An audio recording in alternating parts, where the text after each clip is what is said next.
Ladies and gentlemen, it is 6:30. Council meeting number 2, the regularly scheduled council meeting, is coming to order. Pledge allegiance. You're able to stand. I pledge allegiance to the flag of the United States of America, to the republic for which it stands, one nation, under God, indivisible, with liberty and justice for all.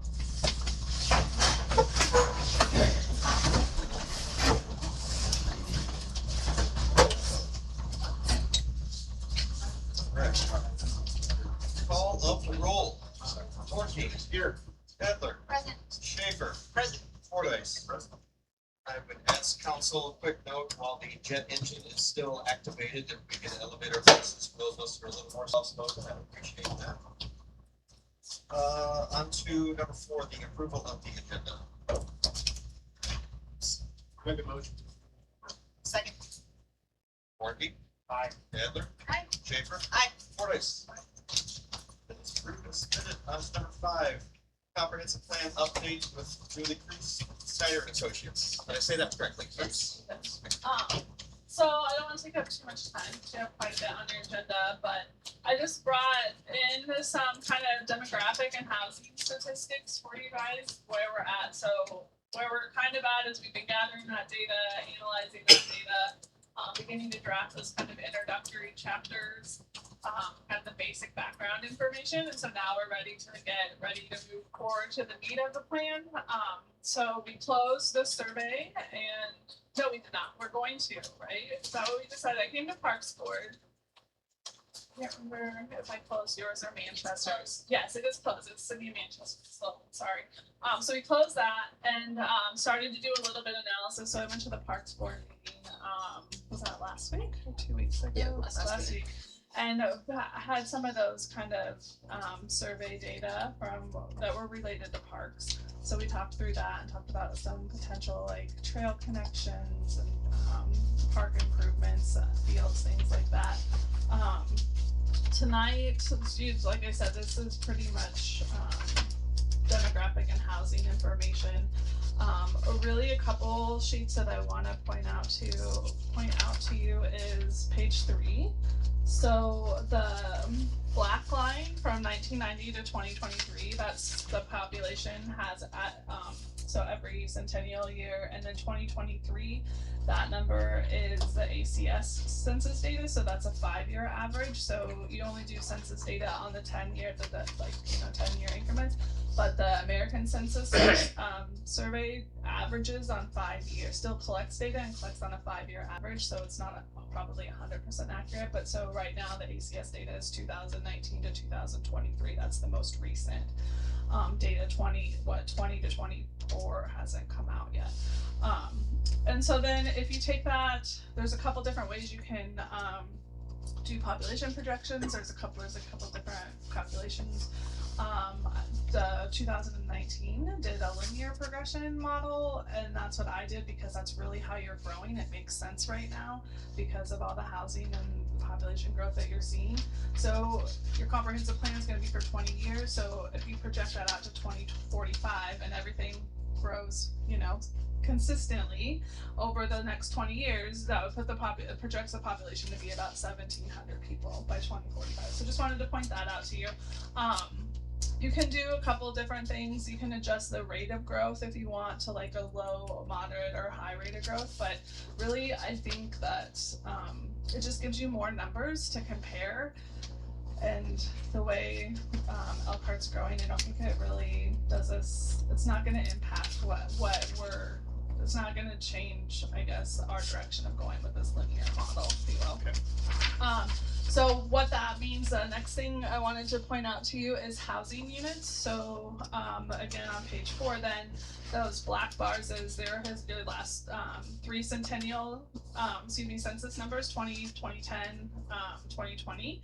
And then again, if you project that out based on your population growth, a vacancy, an assumed vacancy rate, which we use today's vacancy rate, which is about 7%, I believe, that projects out to in that 2020 20-year increment, with that, assuming that 1,700 people for population projection, that's gonna be a total of 858 housing units by 2045. Again, this assumes everything grows consistently over the next 20 years.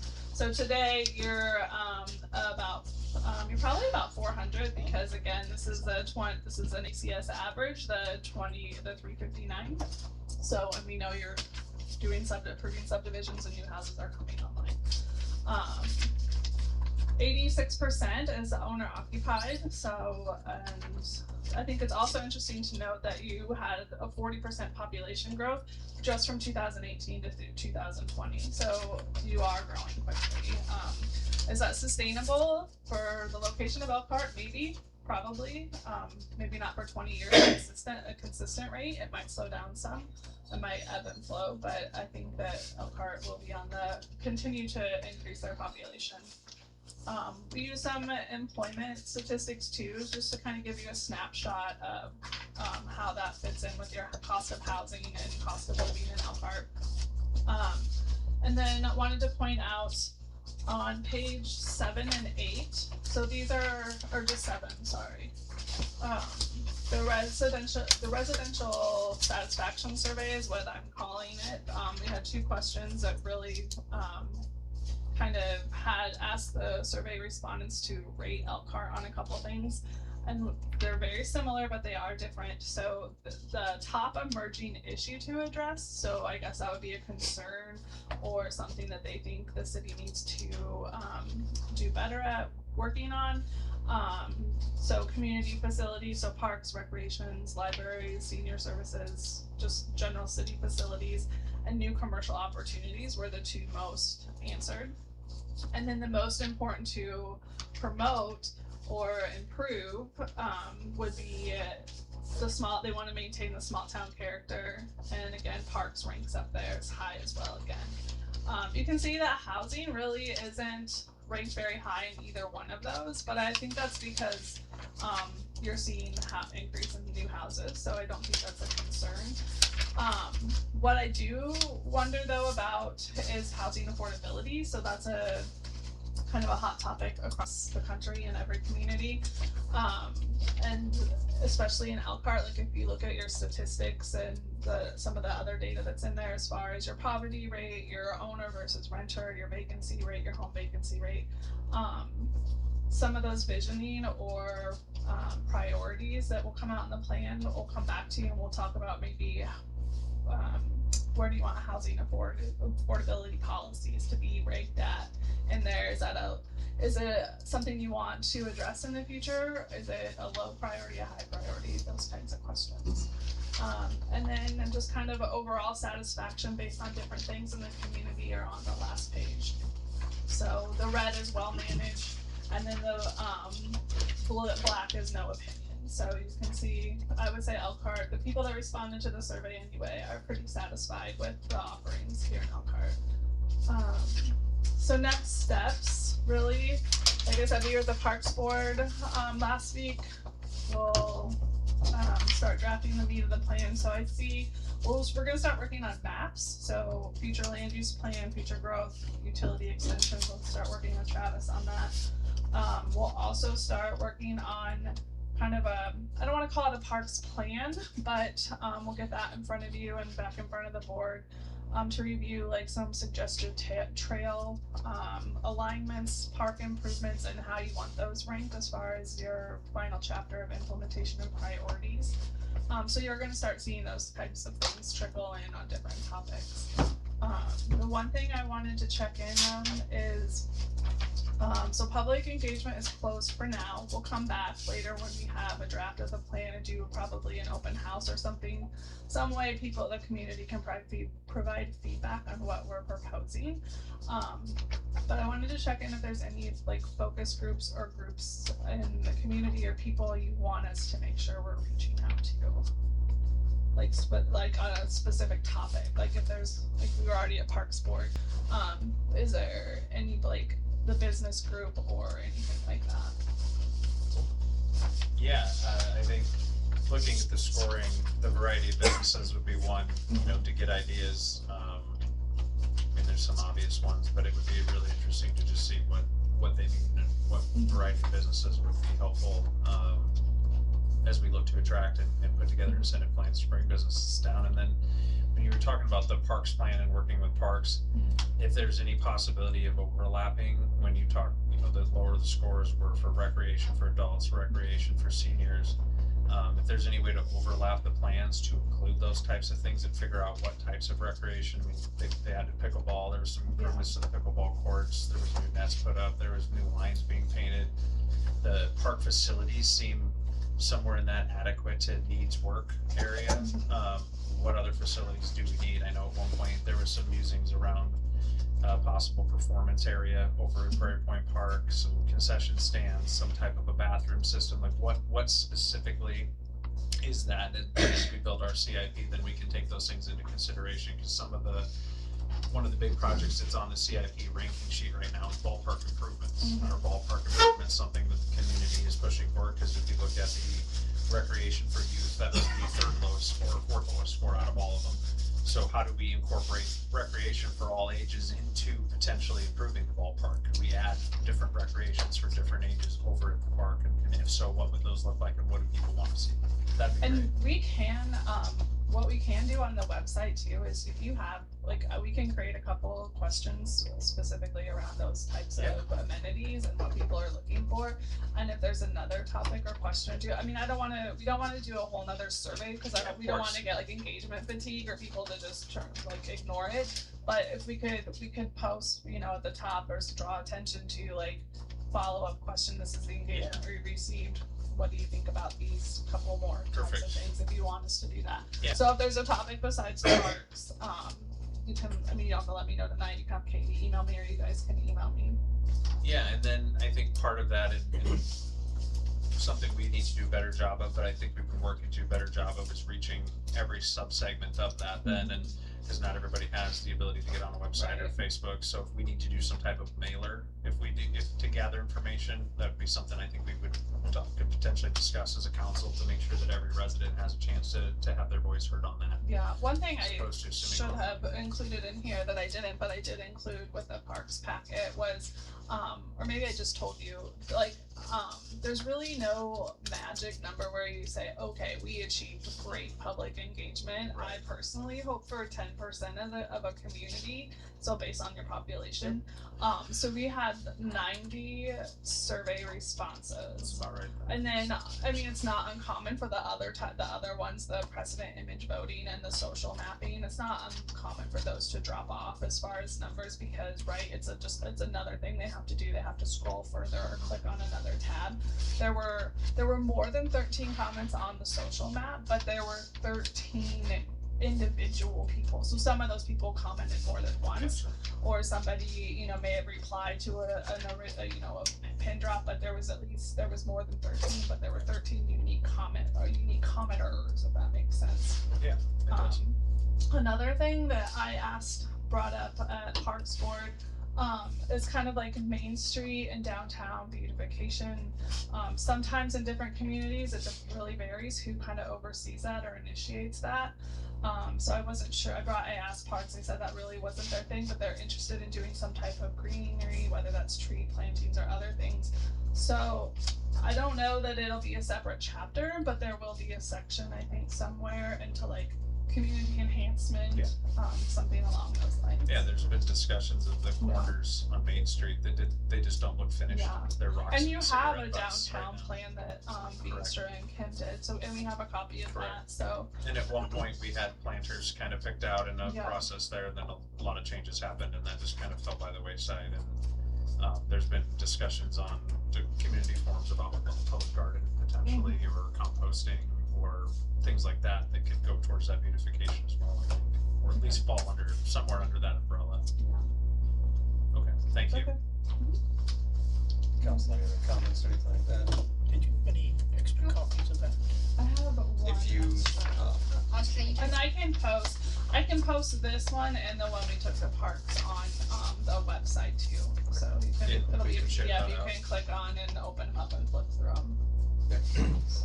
as mentioned, council, if you guys have any additional feedback or anything that you think would be part of this send it over to Katie so we can get it over to her, and we can continue with us, as well as anything else you continue to hear throughout the community or anybody who mentions. You're talking about different things. I know splash pad is one of those that has been mentioned, but is it being serious mentioned, is it joking mentioned? That's up for interpretation, but you know, if we hear multiple of the same thing over and over and over again, we should definitely probably look into, hey, that's what people are wanting, so let's look towards doing it if we can, so. That was not a comment that we saw on probably the survey or the social mapping. We did use, there were parks comments, but surprisingly, there was not any splash pad related comments, cause that's, I mean, every community wants it, like, that's a hot topic everywhere. So. I have a water hose in my house. Yeah, right. That's pretty long. Very good. No, I think we're good. Okay, No, thank you. thank you so much. Have a good night. On to number 6, citizen hearing and other communications. We'll start off with Polk County Sheriff, and it is not Lieutenant Grego, it is Lieutenant Hunt. Hunt. So Good. Lieutenant Gregory got transferred, so I took over for him January 10th. Transferred or transferred? Transferred Yes, to his internal affairs now. Oh. So I took over his spot January 10th, so I will be the new liaison to the city council. So, nothing really major. 35 trips up here in December, but nothing that's out of the ordinary. Has there been any comments from any of the patrol or deputies about the speed limit change from 45 down to 30? Has there been any increase in tickets or enforcement or anything like that? As far as the enforcement, I would have to go back and pull the, Okay. do an open records request to pull that stuff. Okay. Other than that, I have not heard anything. I just got transferred January 10th, Yeah. so I'm kinda, Oh, that's fair. I just didn't know if they said, hey, there's been this. no, Okay. Greg didn't mention nothing to me. Okay. What do you mean you're not 100% up to speed yet? Sort of my career. No, if you see anything along those lines, please let us know, because as Councilman Forrest has mentioned, that stretch on the eastern portion of Grant there just recently got changed, so About the time you came around, actually, it was January 6th or somewhere. Yeah. So, no, council, if nothing else? No, you're welcome to hang out if you gotta go, whatever you need to do. It's kind of blowing up a little bit, so. Oh, that's nice. Stay safe. Thank you. Thank you. Bye. Alrighty, letter B, Scott Drey, Fire Chief. Good evening. Evening. As long as he keeps the excitement somewhere else other than up here, I'm okay with it. So, I start out with 2025. 2025, we ended up with 170 total calls for service. That was a 19% increase over the previous year from 2024. It has steadily been increasing over time, and I've talked to some of the veteran firefighters. When I started with the fire department in the mid to late 90s, I think we thought we were super damn busy at like 25 to 30 calls annually, and that was medical and fire combined. And now we're at 170. So it's still, by some departments, classification's pretty small, but for a group of a dozen guys to respond to, and sometimes we find ourselves going to 3 calls in a day, and then we might be done for 4 or 5 days. But those calls, as I've told you before, those are all pretty much strictly our own. We don't mutual aid very much, because in the Polk County dispatch system, we are not recognized as a venerable fire department, if you will, because we're not staffed full time. So when they want to pull mutual aid, like Ankeny has a fire right over here across the interstate, what they have just annexed, Elkhart will never be called for mutual aid over there, because we are not a staffed fire department. So the only time we get mutual aid is if somebody needs a tender or a brush truck and they specifically have to ask for us. If we're monitoring the radio and we hear that there's a call, we will offer our services. Hey, we could bring an engine crew, we can come, and they generally will take us up. But as far as the dispatching, we don't have a lot of mutual aid with anybody, just because of the way that dispatch system is set up. So, for the last month, we had 13 calls of service, 3 fires and 10 medical calls. And I guess the elephant in the room, and everybody seems to be curious, we did have a trailer house fire, residential fire, last Friday. It's a pretty substantial size fire.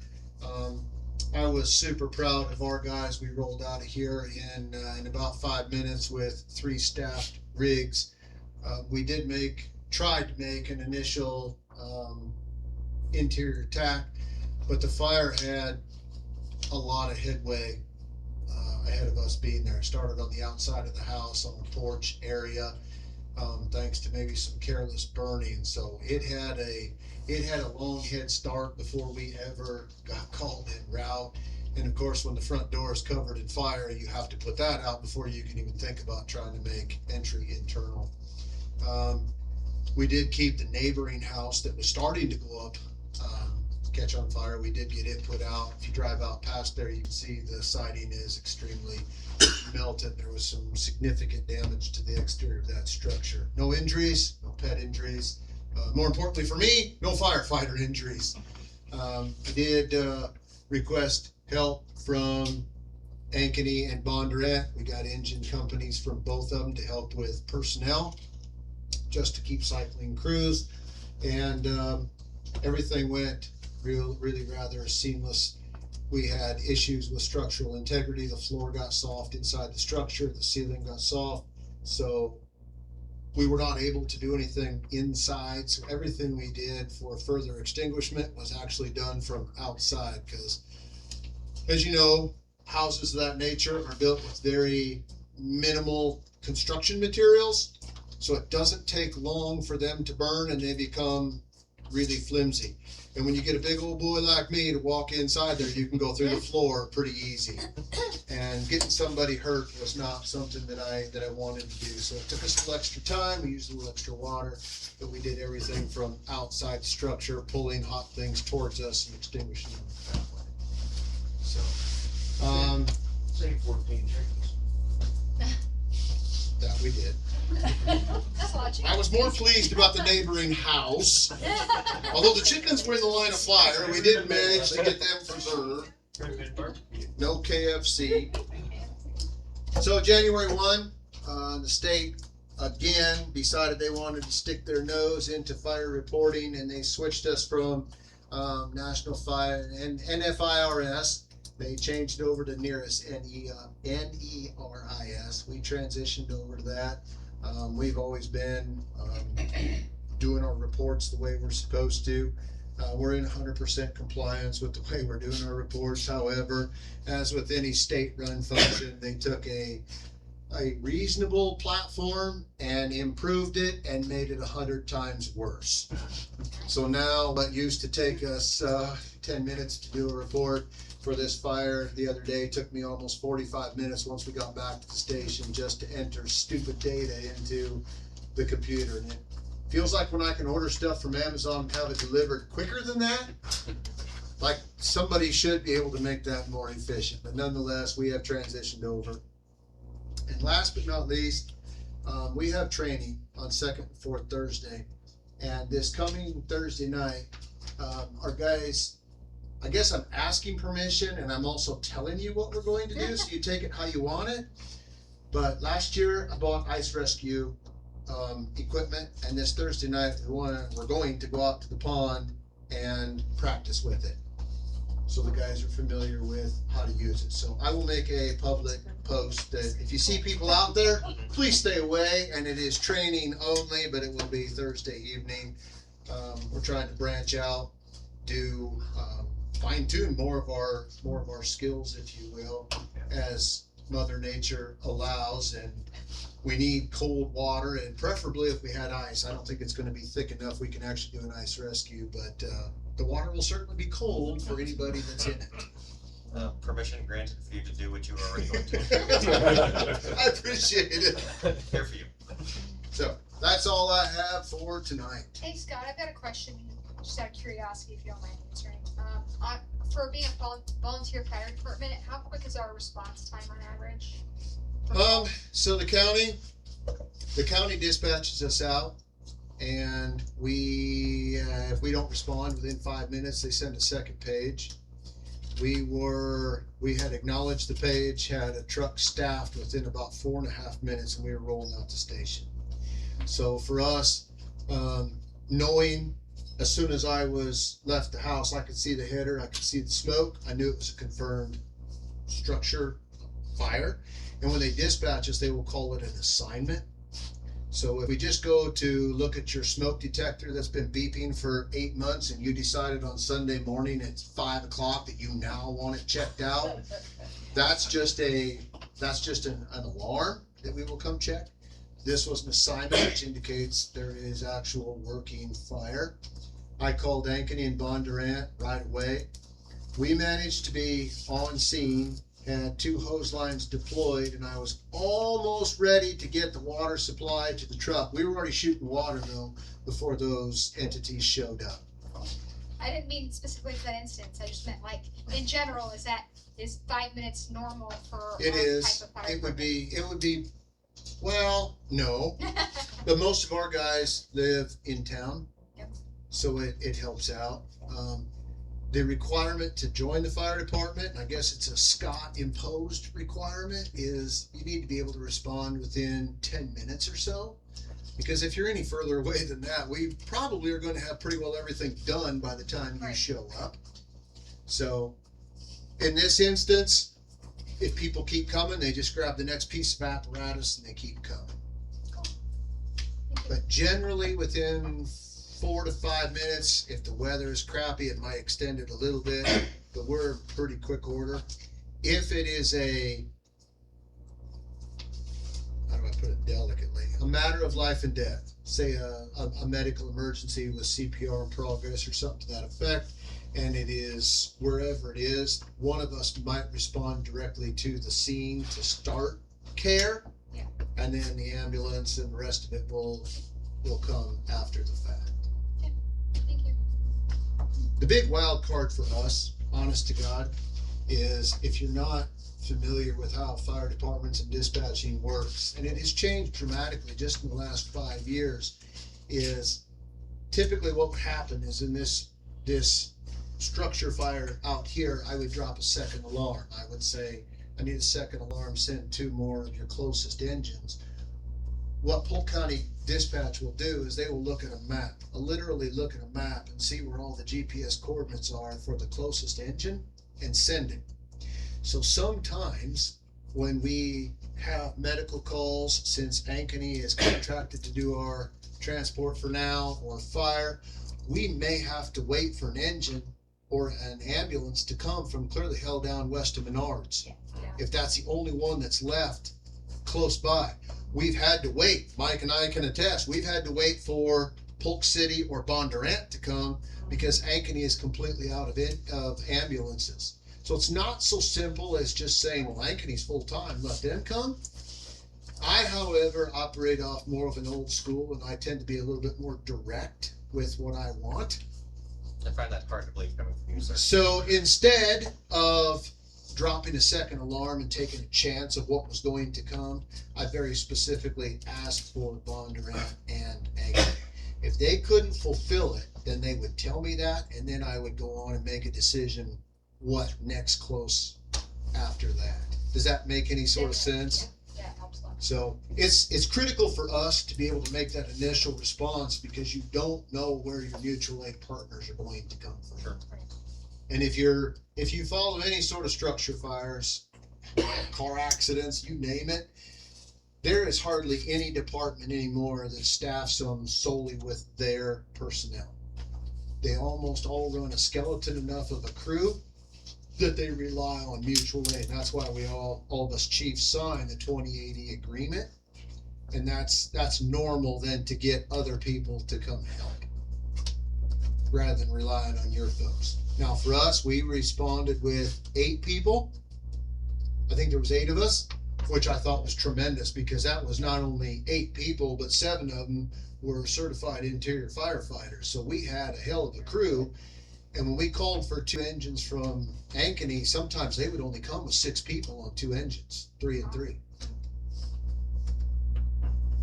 So I was proud of our response, and yeah, we're generally pretty quick to roll out the door. Yeah, excellent, very good.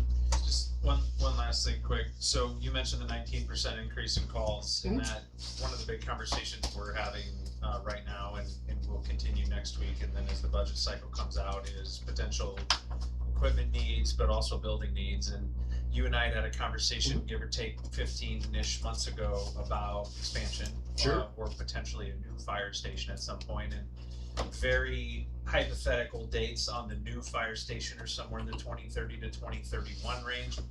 But as you see these increases coming up, I know Katie will be reaching out, or maybe already has. We need your input on what do you want to do? What do you think the fire station needs as far as growth? I know you have that space between Ron's shop and the fire station, and whatever you need from us, and if we can continue that conversation, I think it's extremely pertinent right now with budgeting time going on, so. And just for, there's a large audience here. The fire department represents 3 entities. And the city of Elkhart is actually the smallest of the 3 entities, to be right honest with you. We also represent Douglas Township, and we represent Elkhart Township. So all the people who build big fancy houses out in the country, and they pay taxes, part of their taxes and property taxes goes to the county, and it's, some of it is flagged for fire and some is for EMS. Well, we get that money as well. So we are, as the Elkhart Fire Department, that's how a lot of these departments operate. The city has a little bit of a say here, but we also represent the greater good of all of the county townships. So from, well, Ankeny limits us now on the west and the south. They keep gobbling a little bit of it up, but we go all the way to the county line. So all of White Oak falls in our fire district. So all those houses that are being built up there, there is income coming in off those on tax-based tax revenue. The development that's going on east, we go down to the River Bottom Road, down to 72nd. And if you could draw an imaginary line straight north, that's our fire district. So from Delaware, if you will, all the way down to the river bottom, and then all the way up to the county line road on 166th. So 1 mile south of Highway 210. That's our fire district. So it's not just the city of Elkhart, it is also the surrounding rural area. So we are set up for grain bin rescue, ice rescue. We got the jaws for extrication, brush fire, hauling water, you name it. We're pretty well versed with what we do. So I want to share that because there's a lot of faces here I don't recognize. So we start talking fire department. Yeah. Just keep us posted on what that growth will require, and we can budget for that appropriately and get you what you need. Fair enough. Yeah, excellent. Thank you much. Thank you very much, sir. Alrighty. Letter C, on to public comments, for anything not on the agenda. There's a lot of folks here. Council, we should have done door prizes this month. Yeah. But then that's kind of kidding, of course, but. Tony is for all of ours. So, if there's any public comments, we're gonna keep them close to that 3-minute limit. I know we're usually a little bit lenient on that, but with a lot of folks in attendance, I'd like to kind of stay on task and on time. So, were there any public comments this evening? You were looking at I was scanning Turning me scanning the down. room. Yes, sir.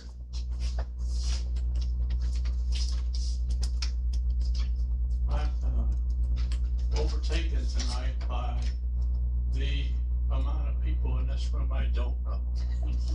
I've lived in Elkhart for 52 years, and I don't know you. I know the 2 guys on hand who served long I'm new to town. time ago. I just moved here. So, first of all, my name is Robert Keith Miller. This is my lovely wife of 62 years. We've lived at 159 Northwest Elm Street for 52 years. I was literally born a mile, 2.5 miles south of Elkhart, graduated from North Polk. My wife did, my kids have. So I have a strong tie to this town.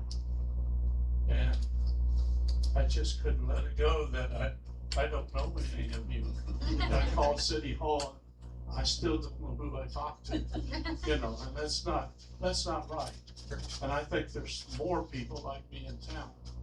I hope not, but I'm sure there are. So I apologize for that. And I commend you for the work that you have done without knowing that. I originally got on this tonight to submit to serve on the council, you were gonna appoint someone. So the people at City Hall said, you have to sit in the file. Well, I've been ill, I have not done that. I have served as mayor of Elkhart for 12 years, and city council, I don't know. It's been a while, been back in the 90s. But I thoroughly understand what you're going through, so that's why I'm bringing, I asked the people at City Hall, who I bring these letters to. They're from your beloved building inspector.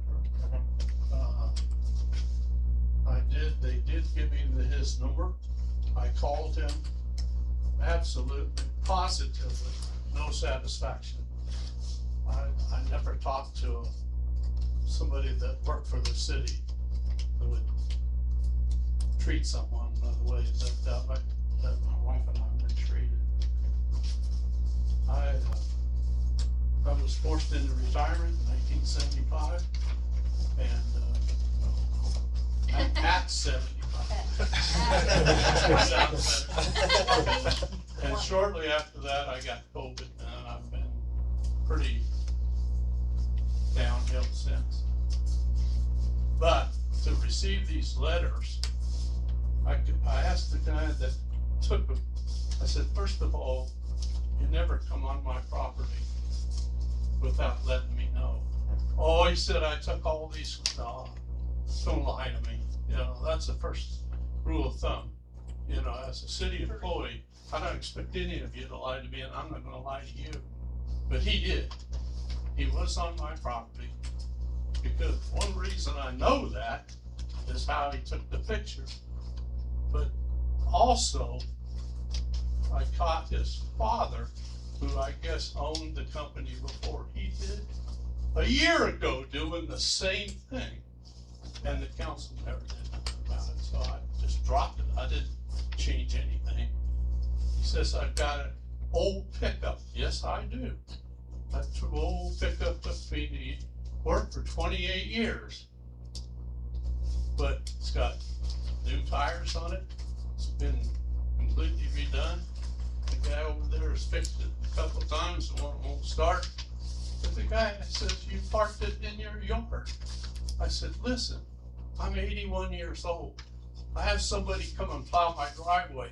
I can't park my pickup in the driveway and get it plowed. And the other thing is that I accused him of, and I don't know anything about the guy, but I'm sure he's not from Iowa, because he doesn't know that frost kills flowers. My wife spent thousands of dollars for flowers. They die, but they come back next spring. Yeah, they look like they do in the pictures now. They're all brown and nasty looking, but they'll come back. But that didn't do any good. He said, you'll have to go to council. The other thing is he doesn't like my decorations. And that's very offensive to me. Yeah, I've got a 2-row McCormick dairy planter in my backyard, and it's over 100 years old. I have memories of my dad and I planting with that planter. And my dad lived just on the other side of the interstate where all the new duplexes or whatever. Kingsville triplexes. Church. Right. And I have lots of flower pots. I've got 2 old corn shelters. I've got all that kind of everything. But that's not trash. And he's indicating it is. I don't know what he said. He wants to back a truck up there and dump it all or what. But that's not right. No, I think what we, with our push for code enforcement, getting it going again, because it kind of paused for a while with previous council and everything. One of the recurring things that we've been saying, catchphrases if you will, and maybe I shouldn't call it a catchphrase, but this is the start of a conversation. And this is the start of a conversation. So as Harrison, our code enforcement officer, goes through town, identifies things based off of how our code is written, the things that he sees, he's doing his job and his due diligence as far as to report back to, when I say us, to myself, to Katie, he puts everything in the spreadsheet. Not all of council has direct access to that. They can see it if they would like to, but he does not communicate directly with council. It's either with me or with Katie, primarily with Katie. So, if you would like, I know we've extended this to another resident that had concerns and comments as well.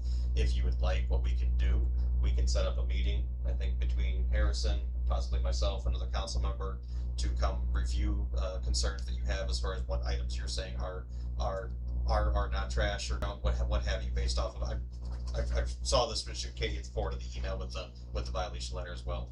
We can come and review, we can have a conversation, and then we can go from there. So, council, would you deem that appropriate? Do you have any other comments? Do you have any other input on this? Based off of what our track record has been so far.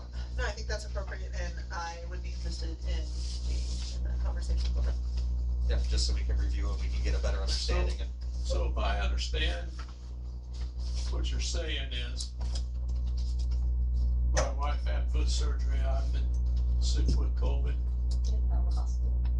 Yeah, but, so that doesn't matter. No.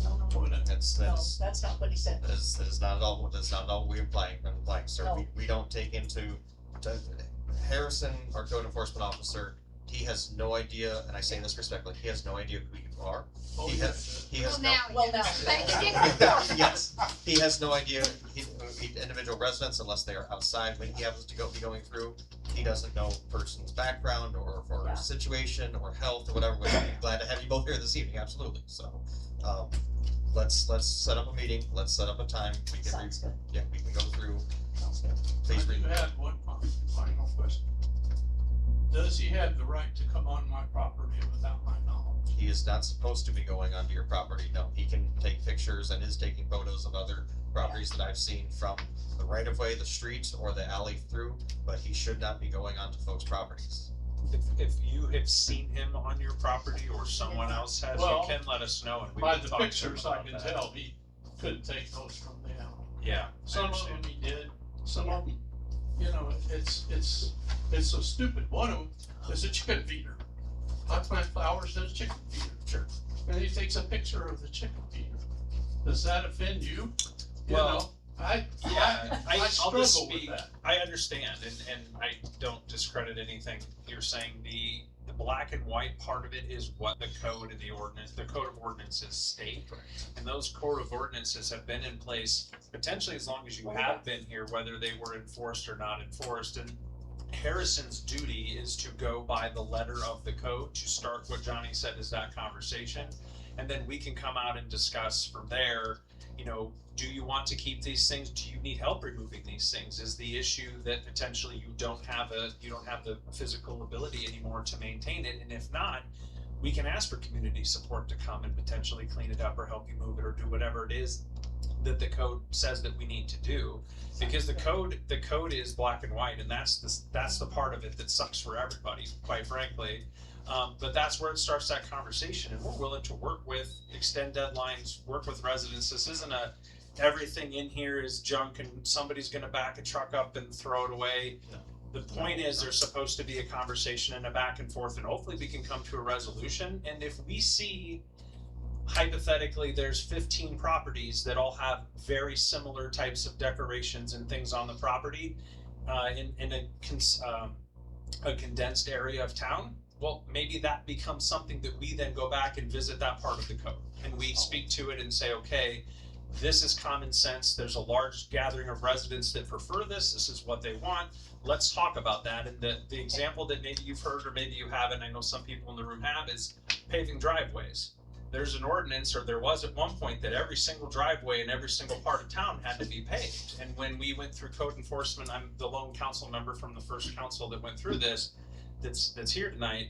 When we went through that the first time, it was, well, are we really gonna ask, I think it was 17 plus properties to pave their driveways at an average cost of $6,000 to $10,000? No. So we went through a grandfathering process, we amended the code, we got the votes, and we changed it so that the part of town where that was the most effective would not need to be done.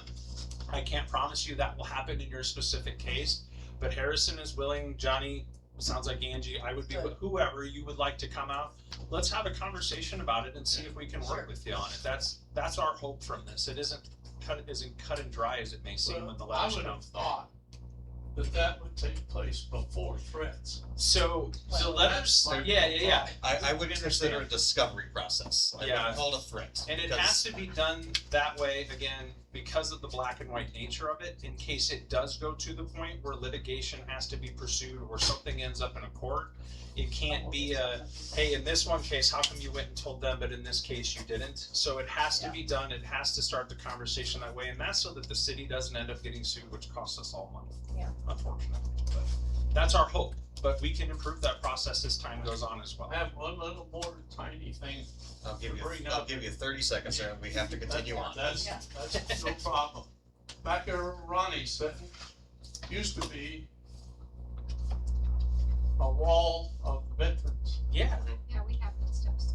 What happened to it? It was all, the short condensed version, as I best recall it, Jill or anybody if you remember, it was all taken down, it was removed due to, this is prior to repainting, but for whatever reason, it was removed and then it went into storage They were and gonna then. put new backing on all of it, and they just never got it done. We do have them all in a storage tote, in the city maintenance building, I believe, so they are here, Well, I know because Ronnie's mom was the one that took care of that. yeah, they so, needed some refurbishing, But- and then whoever was But in when charge I of walked that. in there, I rented this 31st of Yeah. New New Year's Year's. Eve or whatever. Every New And I Year's. said, where did he go?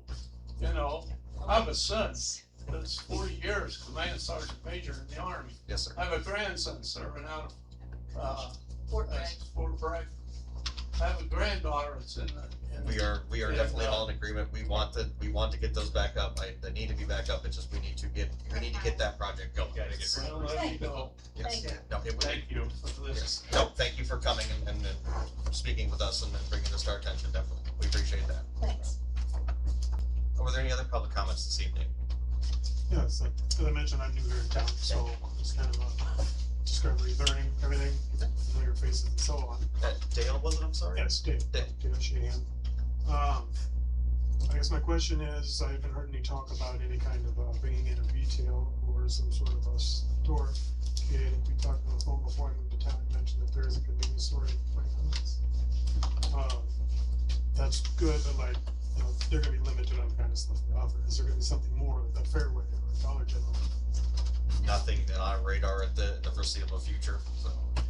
So if the direct question is specific businesses, that's the answer. The broader picture of it is looking at future land use, looking at potential developments coming in. We've had preliminary conversations specifically with Kimberly at one point on a commercial development. Kimberly, the developer. Correct, sorry, yes, my fault, Kimberly Development. I'm They from had, Anthony, so I see it all the time. yeah, Kim I Dev, love Kimberly, yes. Sure. And they had some hypotheticals that they had put out, and it really came down to, there would have to be some rezoning conversations that took place first, because the areas that they would wanna go into. And part of what we covered earlier was some annexation conversation, and a Yeah. little bit about some potential, farmland that is now, he's becoming more amicable to developing that. Those are areas that are zone commercial, so right now in the city, areas that are zone commercial that could be developed are extremely limited. And that's, I would say, not the problem, but that's a large portion of what slows that down. So if Kimberly Development wanted to move forward, we would have to have rezoning conversations with the area they're discussing, because the landowner up until really recently didn't have any interest in developing. So those two things will get married at some point, and move forward, but there's no timeline yet. So potential, but not now. Yeah, it's kind of a, hey, what kind of business do you want to start? Is really the question, or if you know someone who does. A lot of the newer stuff has been going in at the industrial park. It's less consumery type business than what you're talking about. But those things coming to town, like the baseball development academy out there, there's 15 to 18 to 20 to 30 kids there at a time. So those people are looking to come into a town or a gas station or something and spend money while they're here. So once the ground thaws, we're still on track to see the construction start for the gas station. The government shutdown was the latest thing that slowed that down, because there's some USDA funding being considered. But we have full expectations from our last conversation that when the ground thaws, that will break, and it'll take 17 to 18 weeks. It's a 6,400 square foot facility that'll have a restaurant or chicken, pizza, wine area, all sorts of stuff. Small grocery area, and even a sitting area for coffee and community gathering. So Yeah. that's hopeful. Kate was telling me about that, it sounds very Yeah, interesting. that's where we're at with that right now, but it's not a city project, we don't control that. We're at the behest of whenever the funding comes through, the banks decide, if that makes sense. But if you hear of any, I got a call from a chiropractor a couple weeks ago who was considering moving into town and looking for available spaces, things like that. Those are the things that, if you hear those things, bring them to the city. I know Katie's been doing some preliminary work on starting a chamber of commerce, which would be something that I think would be helpful for that. Yeah, I believe there's meetings happening, you can throw that in the Yeah, link there. I'm working with a business owner, local business owner, Yeah. to get that off the ground, so. And those are all conversations that are taking place, but we live in a small town, and if anybody wants to volunteer to be a part of those conversations, we will take the help. We would love to Yeah. have somebody helping champion those things and helping us look for I businesses. ran a business for 25 years, started in Huxley, moved to Story City. Okay. Yeah, that would be great. Stay in touch with Katie and let us know if there's anything we can do to help. We'd love to entice businesses to come into town and have conversations around the daycare for Start instance. another business. It's too much You work. have friends. I do, So just keep yes, us I do. posted. So that would That's be why great. I I think you would find that we're amicable to commercial development and growth, and with community support, we would have to have some conversations around rezoning, so. No, very good, thank you. Welcome. Thank you. Public comments going once, public comments going twice. Public comment session considered closed. On to number 7. Public hearing to consider text amendment for the following sections of Elkhart City zoning code. Chapters 166 and 167 regarding new traffic impact study requirements for new subdivisions and developments in the city limits of Elkhart, Iowa. That's a mouthful. Can I get a motion second to open the public hearing? Motion to open the public hearing. I second it. Marky? Don't get ahead of me. Marky. Aye. Edler. Aye. Schaefer. Aye. Fordyce. Aye. He's eager. I like Did you it. drink? Alrighty, let me bring this up here. Council, I'll just ask if you guys had a chance to review this. Well, let me do this the right way first.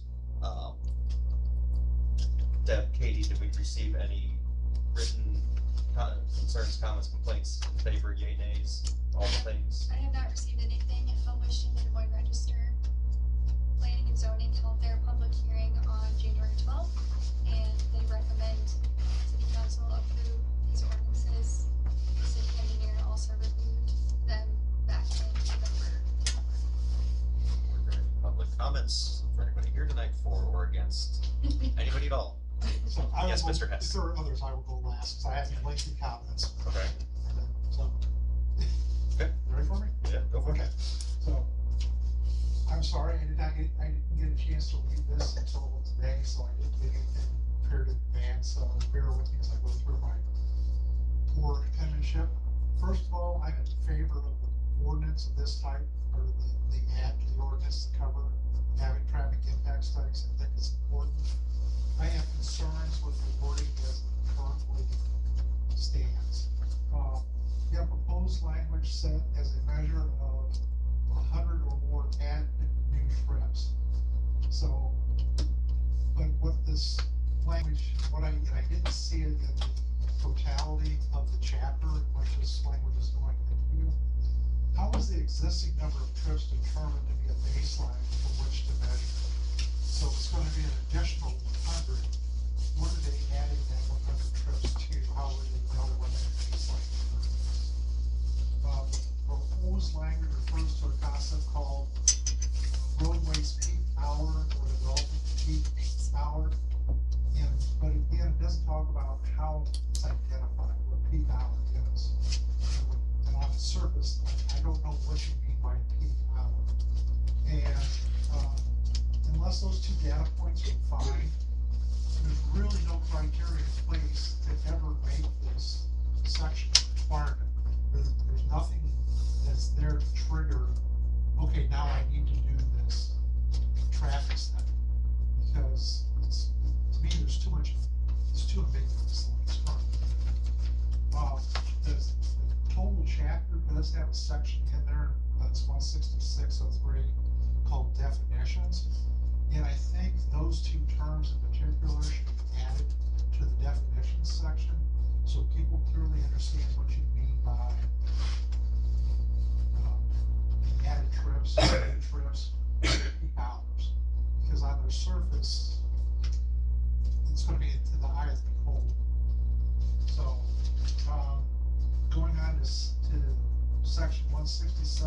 1625 page on the the site plan should include a traffic impact study in accordance with chapter 166, and then it carries on. And then it includes this statement, if required by the city engineer. And I'm putting the emphasis on if required by the city engineer. The proposed wording in the first part for 166.06.18 includes wording that the city engineer, and this is quote, has the authority to waive the requirement for a traffic impact if deemed appropriate. If the city engineer is going to have that ultimate level of discretion to waive, wouldn't it be simpler to write in that new 166.06.18 saying all proposed subdivisions must be reviewed by the city engineer to determine if the traffic impact study is necessary? And I've got examples of wording that can lead into what's already existing there. But to me, I can see what the intent is with this, but if I were set on not following it, I could challenge you 7 ways to Sunday on why this provision doesn't apply to a subdivision I want to put in, because there's no clear definition. I think it's too many key terms. So I agree with the intent, and Travis, I know this was something that you and Mike worked on when we were still on P&Z, and I haven't been to a P&Z meeting for a while, so I apologize for that. But I think this needs, I think the intent's great, I agree with it, but I think your wording needs to be tighter so it's enforced. I know I threw a lot at you in a short period of time.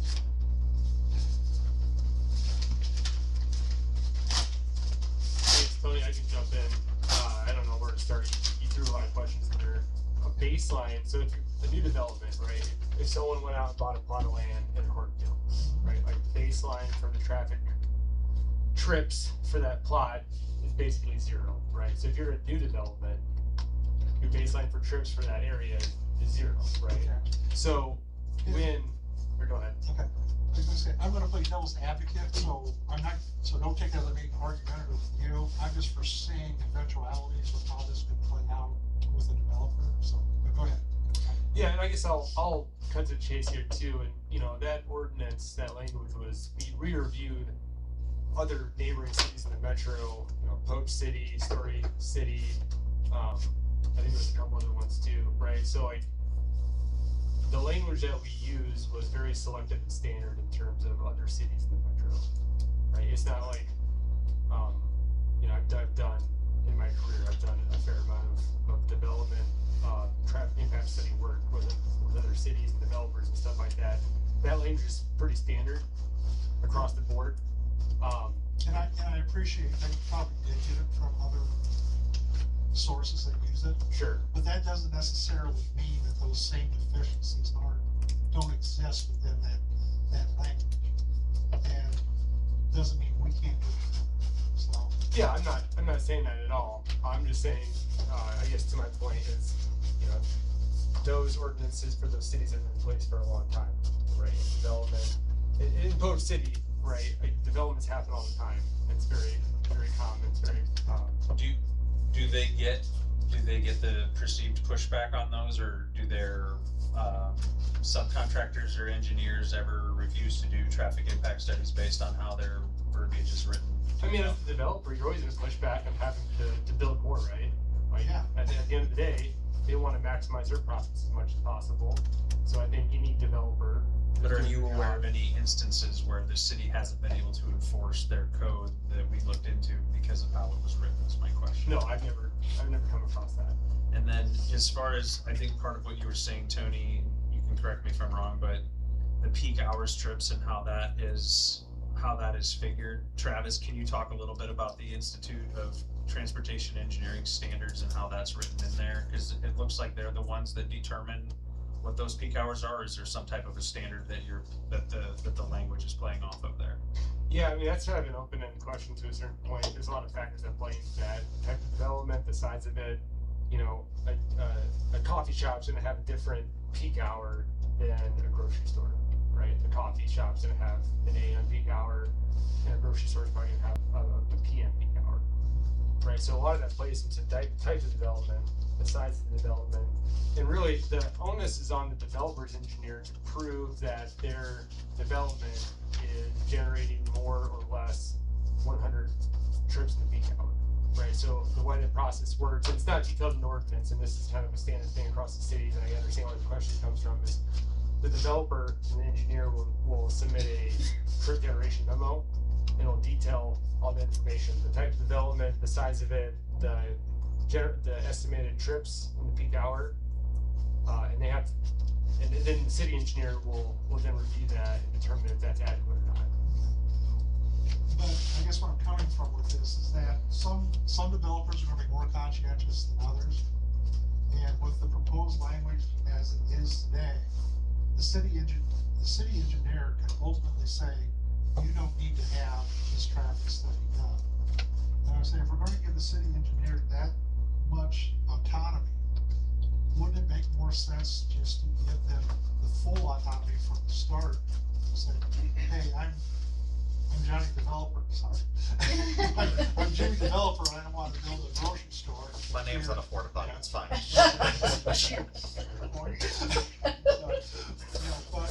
I'm building next to an existing road. I really don't think it's going to increase 100 car count, during the peak hours. So I don't think I need to worry about doing this traffic study.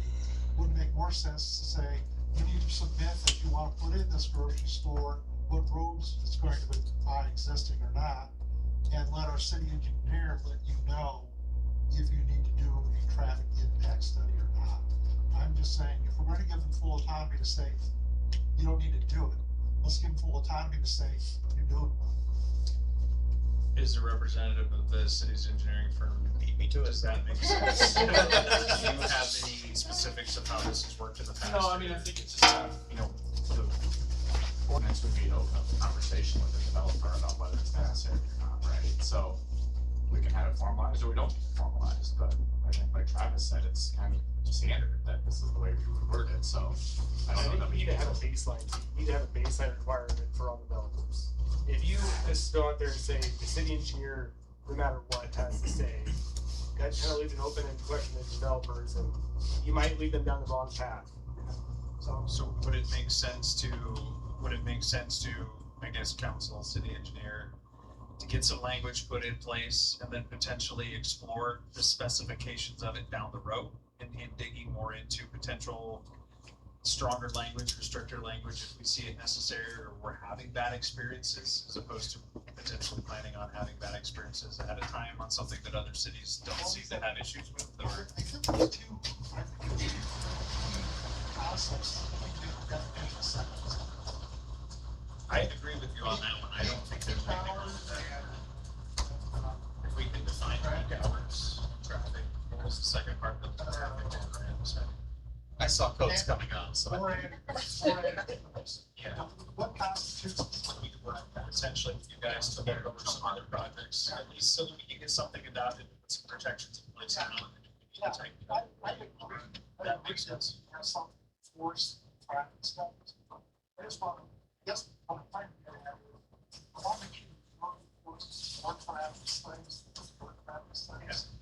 I'm just concerned with this problem.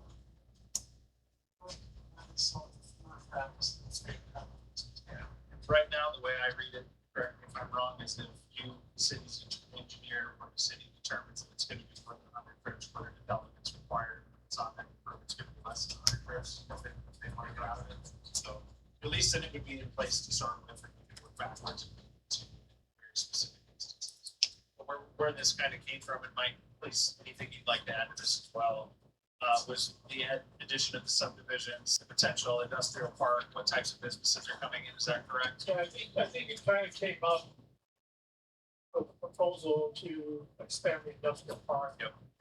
That's going to add more traffic into an area where it's already concerned about the amount of traffic. Yeah. Especially during the morning rush hours, which we do actually have rush hours now. It may not last an hour, but Are we counting the trains or? we do have an increase in traffic during those morning and evening periods. And one thing when we were looking at this, we did have a chart. I don't think it's included as part of the ordinance. But it kind of told, based on the usage, the size of the facility, what kind of traffic it probably generates and stuff. So if you were putting in a grocery store of, well, say a Hy-Vee size, you know, what type of traffic flow that would generate. If you're building a residential subdivision, you build 300 houses, you're going to generate at least 300 vehicles, more likely closer to 600 vehicles nowadays, because everybody's got 2 cars. Both parents, both adults go off to work in the morning, come home in the evening, so there's, you know, several hundred cars coming and going during what's already your high peak. The engineer, of course, the engineer always reviews any site plan or any subdivision, so they're already looking at that. They should be able to look at what's proposed and be able to come up with an idea of what kind of a traffic increase that's going to cause, and be able to determine from that whether they think it's warranted, require an impact study or not.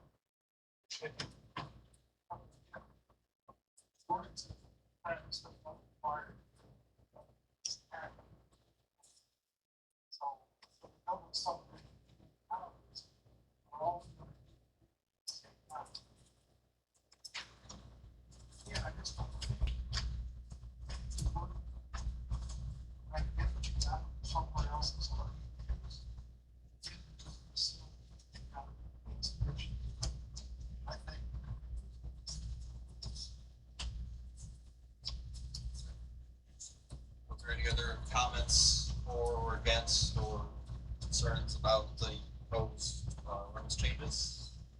Public? Council motion second to close the public hearing now. Motion to close the public hearing. Second. Warnke? Edler? Aye. Schaefer? Aye. Fordyce? Aye.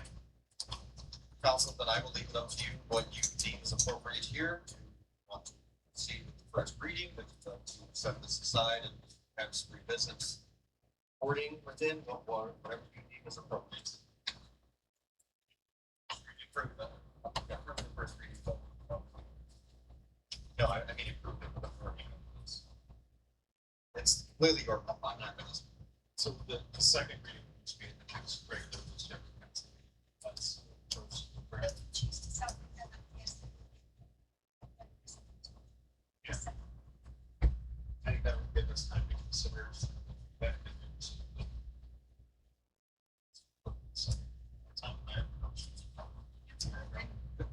Get the two separate. Okay, so then, on letter A then, first reading of ordinance number 2025-14, amending code of ordinances of the city of Elkhart, Iowa, by amending provisions pertaining to subdivision regulations. That's the first reading. Motion second to approve the first reading. Or whatever you deem appropriate.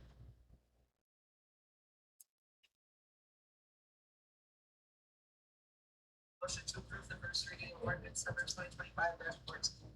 Ordinances of the city of Elkhart, Iowa, by amending provisions pertaining to subdivision regulations. Second. Second to Edler. Warnke? Edler? Aye. Schaefer? Aye. Fordyce? I'm going to then just assume you do not want to waive second and third based off of. Okay. I want to bring it up because it's part of the deal, but I want to make sure. On to letter B then, first reading of ordinance 2025-15, amending the code of ordinances of the city of Elkhart, Iowa by amending provisions pertaining to site plan information requirement. So this just adds the section that says site plan shall include traffic impact study in accordance with chapter 166 subdivision regulations if required by the city engineer. So this would just be the official language that the site plans must include a traffic impact study if essentially the city engineers. Which would be the determination of under all the stuff we just talked about. So just reading that part that can be added to 11.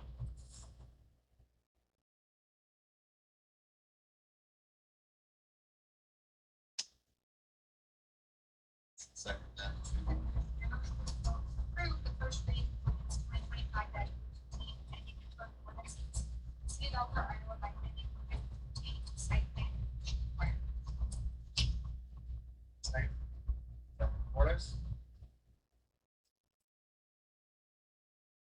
Markey?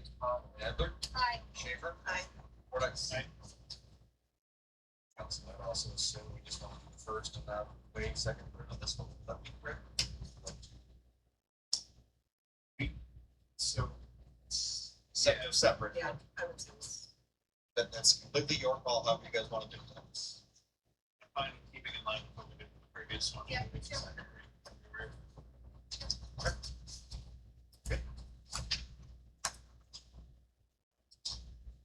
Is everybody able to hear okay with the jet engine going? Okay, great. I saw a lot of codes coming on, I want to make sure everybody's comfortable while you're here.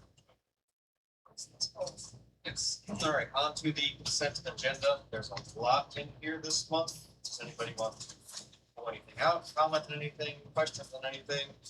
On the P and Z appointment, letter I, in talking with Mike, it looks like that there are actually two openings on P and Z. One is to finish a term and the other is for a new 5-year, correct? Yes, one is to finish out the last year of one term, and the other is a 5-year term. So the appointment you made on this one's for the 5-year term, just to call that out, and then you're still seeking applications for the remainder of the 1-year term. If anybody is interested, hypothetically new citizens with business ownership background or things of that nature.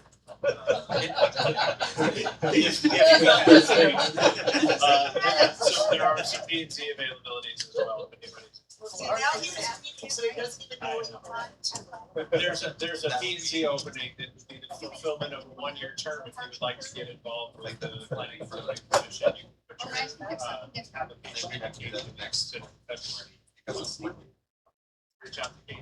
If anyone's interested, not just specifically. Because, so Jill, repeat after. So my question is, we had 2 applicants to the planning and zoning commission, is that correct? No, that was for Board of Adjustments. which Okay, is later in the okay, that's agenda, fine, yeah. okay, thank you.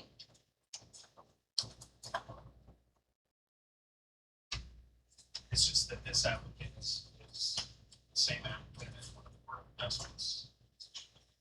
I understand. Yeah, I was just thinking, Yep. put one in one spot, one in the other one, that's the wrong one, so it doesn't matter. That's good. And then, and just so everybody is aware, Parks is recommending, that we appoint, that position, that does still leave us with one full on Parks. So we'll still be looking for another applicant. In that term, you know that term like by chance for the other 3-year. So if anybody's interested in Parks and Rec, we have a 3-year position. So Mr. Miller's comments earlier, I don't recognize everybody in here either. Is Mr. Fritz here for planning and zoning? President Council. I'm guessing that some of these might have other things. So, Oh, baby steps. Would you like to speak to your application at all by chance? If you want, or you don't have to, you've all read it and reviewed it. Just- You're here, so. Yeah, my background is in residential and stuff.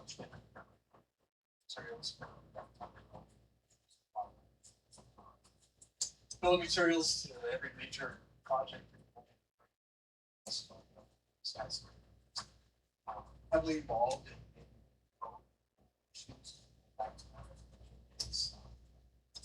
fencing, sheds, things like that.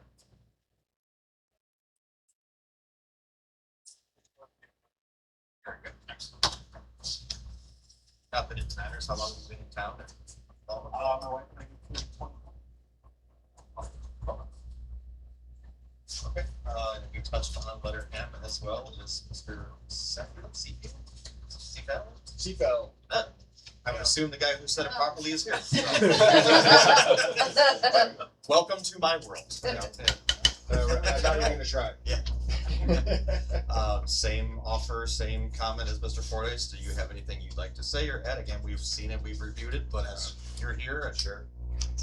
Yeah, I've been here 8-9 years now, live on Cedar Lane, have a background in landscape architecture. I'm a state licensed landscape architect, so work on a lot of different parks, public space projects. I appreciate and respect the direction that the park system's moving in town, and just want to be a part of that and help as I can. Excellent. And if you know any, senior recreation, adult recreation, or youth recreation, I'm sure they'll take your input, cause that seems to be a big feedback point from that community survey we just reviewed. Yeah, absolutely. And then the only other thing I was gonna touch on was, letter N, council, you guys have all seen, reviewed my, appointments for the new year. Not many changes, just a couple shifts. Planning and zoning, the new, council representative will be Travis Warnke, since he's, a little bit familiar with planning and zoning. A little bit. That's just a skosh. And then, I'm in lieu of Mr. Campbell's resignation, Mr. Fordyce will take, public works, streets, water, whatever we want to officially dub that as, so. And then the new member would fill in with, I gotta remind myself of my list here, new member would fill in with, fire department, Polk County Emergency Management, et cetera. So, a reminder to council, or a new memo to you, new guy, kidding. That if you are unable to sit in on your scheduled meeting as a representative, reach out to another council member. I'd like to have a council member present at every single board meeting, as just, you could bring something back to council for the meeting, report back, or communicate it to the respective, representative, we go from there, so, guys feel free to reach out to me as well. I can't promise I can go to everyone, I try to sit on them here and there, but, I'd be happy to help out with that as if at all possible, but, for any of the boards, like I said, if you guys aren't able to make it, please reach out to one another, and let's see if we can't get some coverage of that, so, yeah, I'd appreciate that. Long-winded consent agenda that never lasts this long, but I'm glad we had the discussion.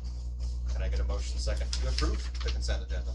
I motion to approve the consent agenda. Second. Travis B. Warnke gets a second? Ms. Warnke? Aye. Ms. Edler? Aye. Ms. Schaefer? Aye. Mr. Fordyce?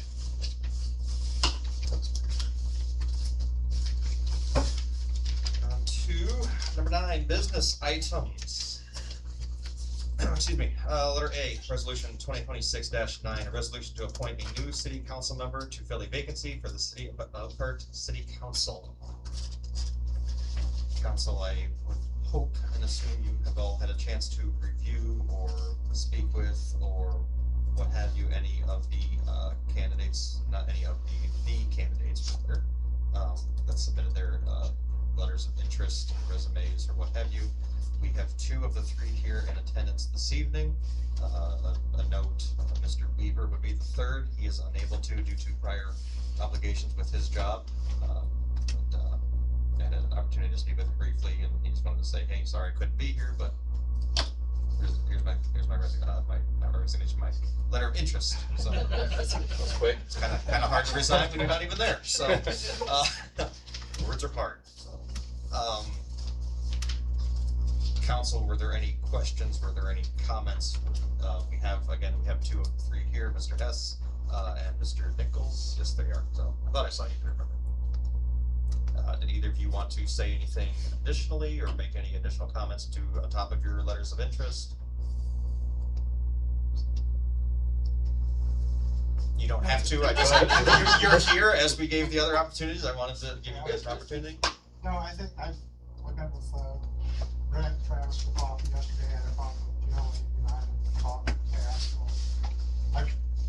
it's not like I haven't been around to these meetings, so I think you all pretty much know me. So. Mr. Nichols. Assuming you were demonstrating. I'm sorry. Yeah, my name's Ian Nichols. My wife and I moved here about 5 years ago, and so we're still getting settled in with some things, even though it's been 5 years. But just wanted to get re-involved in just helping out the community as I can. And, I know I'm very new to this whole thing, but that also means that my brain is not focused on anything quite yet, and it's not having any opinions yet. So I'm very much looking forward to being able to talk with community members with a cleaner slate than some other people that have been here a little bit longer. My background is emergency management. I've worked with police and fire for most of my career up until recently. So emergency management planning and stuff is something that's very important to me. So looking forward to, even if that's not the appointment, but still being able to help out where I can. So thanks. Which leads me to my next question. That's a perfect segue. If not appointed, would either of you 2 be interested in any of the remaining vacancies that we have in any of the other boards? for myself, let's see how this plays out first. Yeah, and you could submit that interest in writing Yeah. or whatever to City Hall between now and February, so. Yeah, I'm not asking for a commitment, Yeah. but just seeing if there's anything. If the first date goes well, the second date, are you? Yeah. It's kind of like. Goodness gracious. You said it. You did it. Somebody had to do it, man. Council, get me out of this mess, please. Do we have any recommendation or a motion, or what's the word I'm looking for? Do we have someone we'd like to nominate? There we go. Yeah, I had time to briefly talk with all the candidates, and I appreciate all of them applying for the spot. My appointment would be Tony Hess. I think he has a lot of knowledge of the city, has a lot of background. He's drafted policies in the past, which is beneficial. As you can see, he's very knowledgeable on the town and ordinances and things like that. And I think he would be a perfect addition to council for that reason.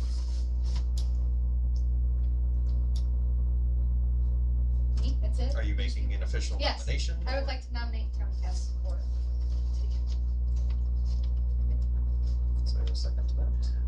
I would suggest we have discussions first before we start making motions, but we can, if you want to seek a second, you've asked for it, so. I would like to hear everybody else's opinion. If that's what we're doing, that's okay. Yeah, I have no issue with that. I'm there. Anything else would like to go, or working with Schaefer? I have an opinion, I'm just sitting for a minute to see if either of the boys decide to talk. Yeah, I wanted to just. Oh, just Start at go. one end. Go ahead. Travis, let's just start with you. There, taking charge. Good job. Yes. There you go. So I was trying to let you guys make decisions, as you should. Yeah, I'm gonna echo here. I think all three candidates bring a lot of good qualities to the town. I think we'd be lucky to have any of the three on council to serve us, and I think the community's residents would be lucky as well. I'm gonna nominate Ian for the open spot, just as I think his background in emergency management and then kind of his role in some of the bipartisan stuff he put in his letter of interest. There's a lot of good qualities that would help serve this council and the city as well. And it was a hard decision. I said all three candidates had really good qualities. I mean, I think we're really lucky to have three people run to the vacancy that's not during election time. So I'm really impressed with the turnout for that. But my nomination is for Ian. Yeah, so my approach to this was when I ran initially when I started, my biggest thing was diversity on the council. I wanted to make sure all sides of town were well represented, different age demographics, all the things. That is what's important to me. And so as I was having conversations with people and pondering the different letters, that was really, I have confidence that anybody that wants to do this job can do a decent job at this job if their heart is in the right place. And so I found it really fascinating that we had somebody that is quite new to town on one end, somebody else who's very, very established in town, and somebody in the middle. It was great. It was all over the board. And so the question for me just became, what are we potentially missing on the council right now? Where could we benefit the most? I think where we're missing, and it's interesting that it came up in the presentation earlier, is older representation.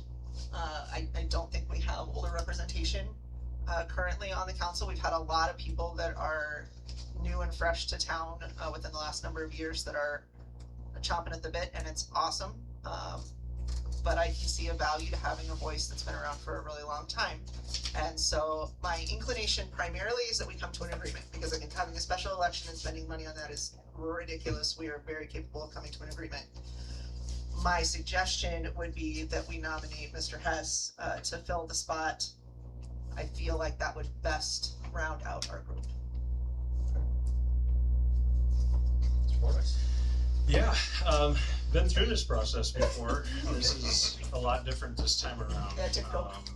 There's, and speaking with Mr. Weaver for 45 minutes the other night and getting a grip on his background and his service history and his work experience as a comptroller, and the standards that he's had to put in place and the checks and balances that he's had to go through. I'm very impressed. He moved into town in October and is already jumping in and throwing his hat in the ring. Really ambitious guy. He's on the Elkhart Fire Department. We appointed him, I believe it was back in November. He's also served on the Altoona Fire Department. So somebody who has a clear interest in being involved, and I thought that was really helpful. I have a little bit of a background with Ian. So I run the North Polk Youth Football Program, and Ian was one of the 5th grade coaches this year for the flag side. And one of the issues that we face with any youth organization is people volunteering. It's getting parents involved, and obviously there's a million reasons, multiple children, multiple jobs, different schedules, why everybody can't be involved. So it's really nice when somebody's willing to step up and take that responsibility. And when we were going through the season, a non-standard issue popped up with some behavior from some of the children, and the issue became to the point where it was taking away from the enjoyment. Some of the kids were having issues with other children. Some of the coaches were being belittled and berated. Parents weren't stepping in to help solve the issues. And Ian and his other coach came to me and said, hey, we've taken this on. There was no cookie cutter handed to him either. It was like, hey, I need a 5th grade flag coach. And he's like, cool. I was like, here's some supplies. Good luck. I mean, that's kind of because it was year 1 of the program, right? There wasn't a lot written, and it was okay. He had a background with it. He played flag football in college. So he'd had his own playbooks. He'd had some different things. And he said, I'll implement all those things. I just need the supplies. I'll make it work. So when he came to me the second to last week and said, hey, we're having a big enough problem that it's taking the joy out of it, I think we need to be done with this age group for the year. We've tried to address it. We've asked for volunteers. I've sent numerous emails. We've done everything that we can do to improve the enjoyment and enhance the experience for the kids. I said, okay, so I'll support whatever you decide, because you're the one that's in the trenches. You're an adult. You can make these decisions. And just so you know, I have the head coach's support. So if you want this to be the last week, let me send the email. I'll take the brunt for it. I'll let them know it was a coach's decision, but at the same time, as a program director, I'll shut it down, and then we'll get them taken care of and get their pictures to them and all that. And ultimately, he said, let me think on it. Let me sleep on it. I don't want to make an emotional decision. So the next day he reached out and said, hey, after consideration, we're going to shut it down. We'll just not participate. Now, it was 1 week early, in fairness. And he said, we're going to shut it down. I said, I've got your back. We sent an email and we shut it down. We collected the supplies. He was nice enough to bring them over to my house, so I didn't have to chase him to go find them, which was helpful. And why I tell that story, isn't to paint a picture of, Ian wasn't begging for help. He wasn't coming to me with a problem that he couldn't solve. He wasn't coming to me with an issue that he goes, well, tell me what to do and I'll do it. It was, here are all the steps I took. Here's something that is happening. Here's what I think, but I want your input. Let's work as a team to come to a decision. And ultimately, he made the decision and we shut it down. The greater program support was then behind it.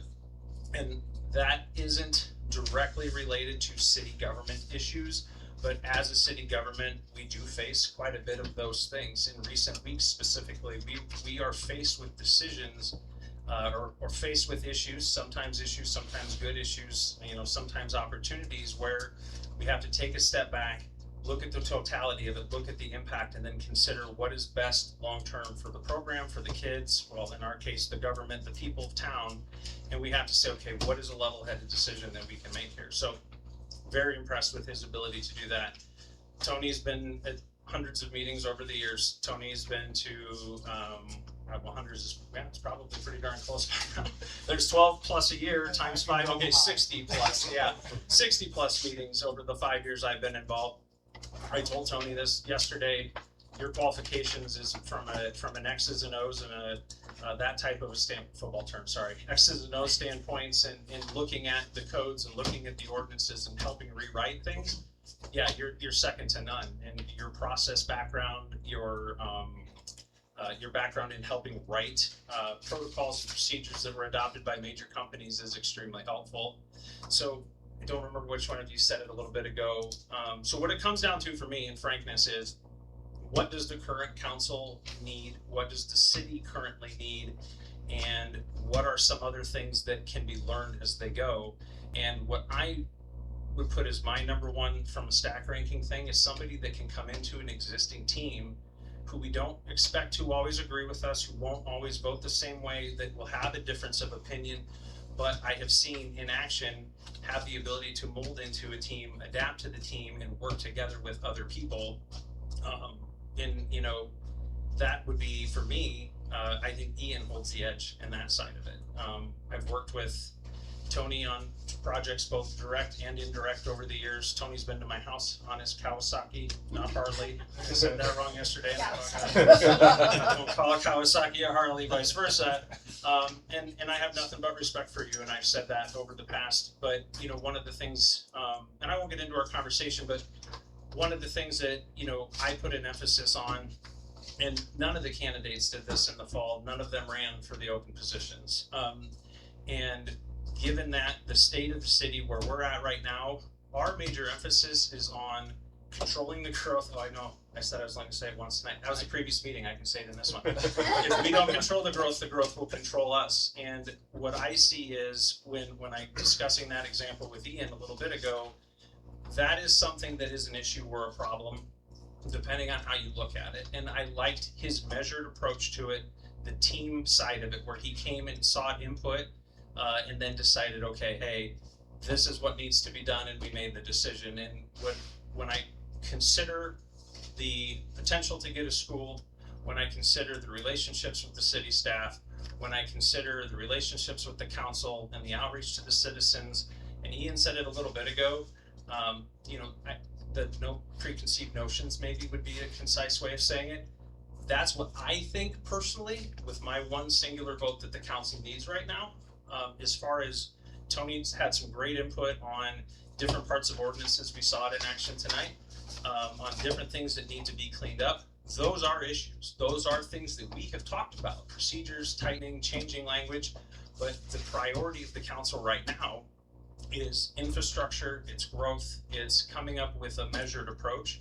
And that's where I think I would second Travis's nomination for Ian. However, we need to have a discussion, because there's a nomination on the floor and a second for Ian. There's an informal second for Tony, but you can make it a second at any time.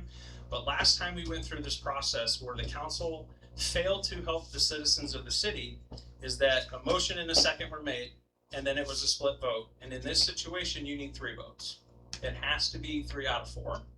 If those 3 votes fail for one person, that person is then taken out of the running unless the vote is then recalled or canceled, you know.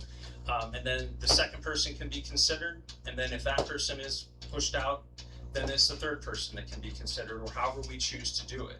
But at the end of the day, our job is to find someone that the 4 of us, or at least 3 out of 4 of us, can agree upon, even if it isn't our number 1 choice potentially. So with all of those things being said, we have a decision to make, because it would appear we're at a split right now. Do we want to continue to have a further conversation, or do we want to formalize and take a vote on each candidate? And don't forget, Cameron is a very highly qualified candidate as well. And maybe that's the direction we need to go, because of the lack of common ground on the other 2.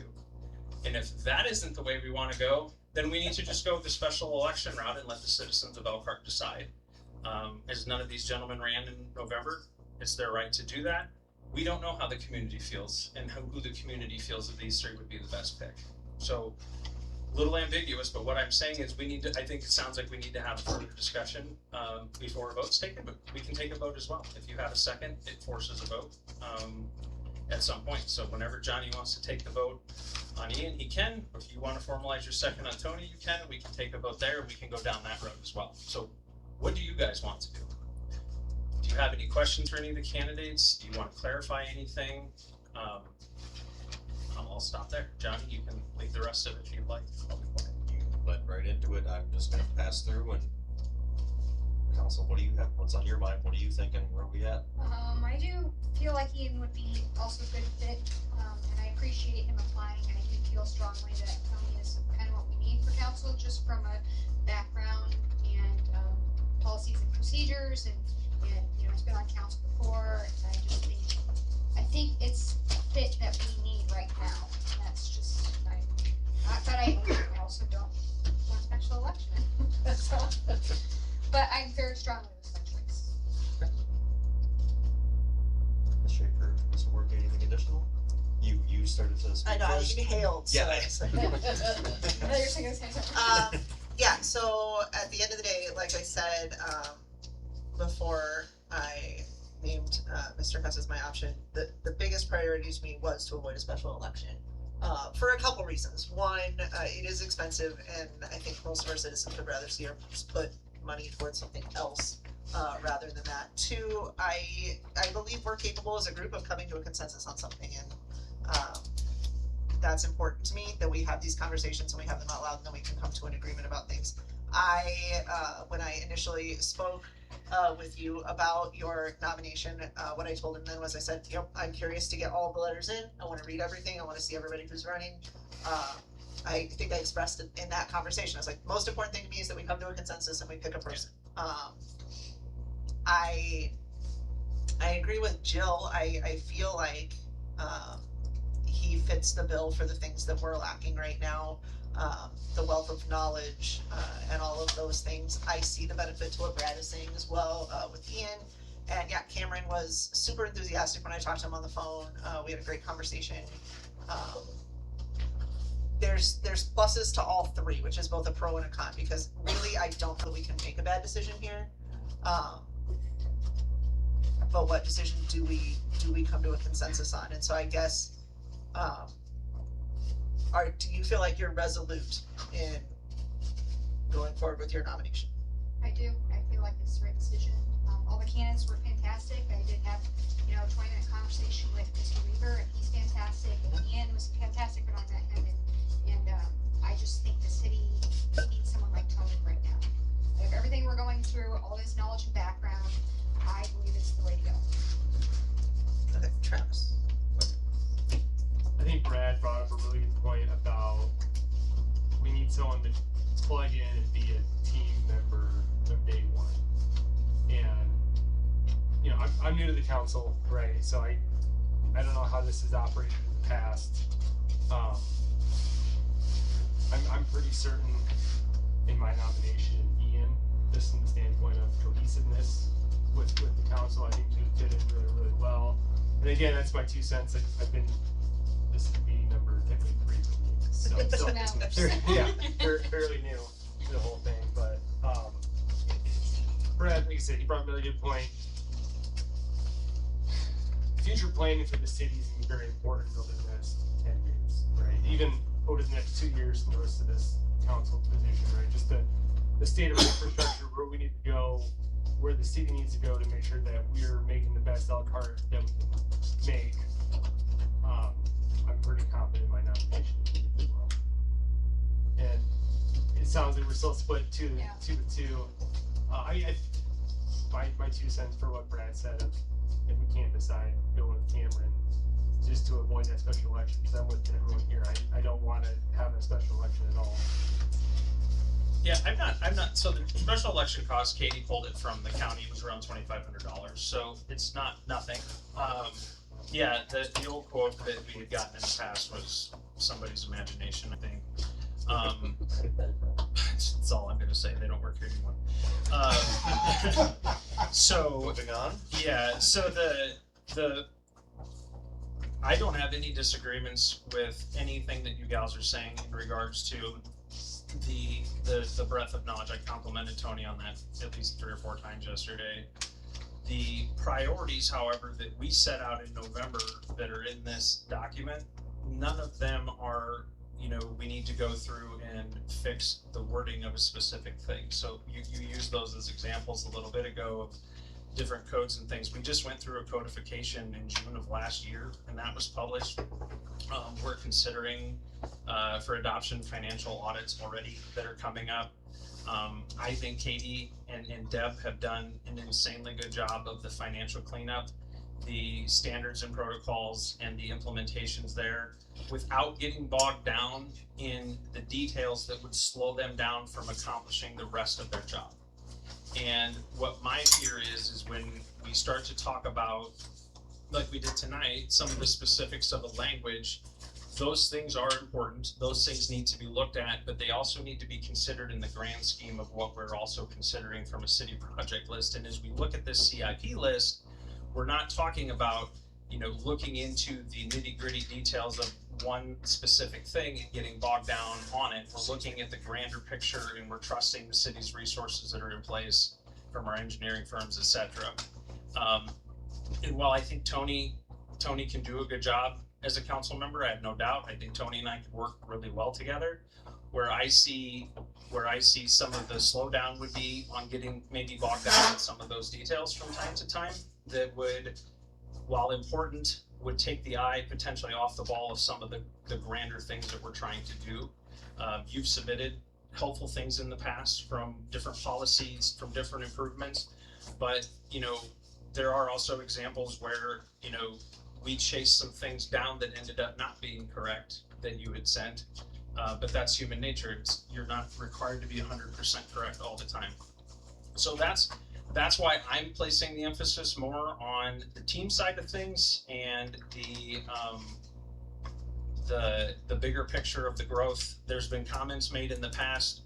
I've been approached in public settings by people who have brought concerns to me about comments that have been made in the past, such as I've been told at a candidates night that, you know, the city isn't interested in having a school in Elkhart.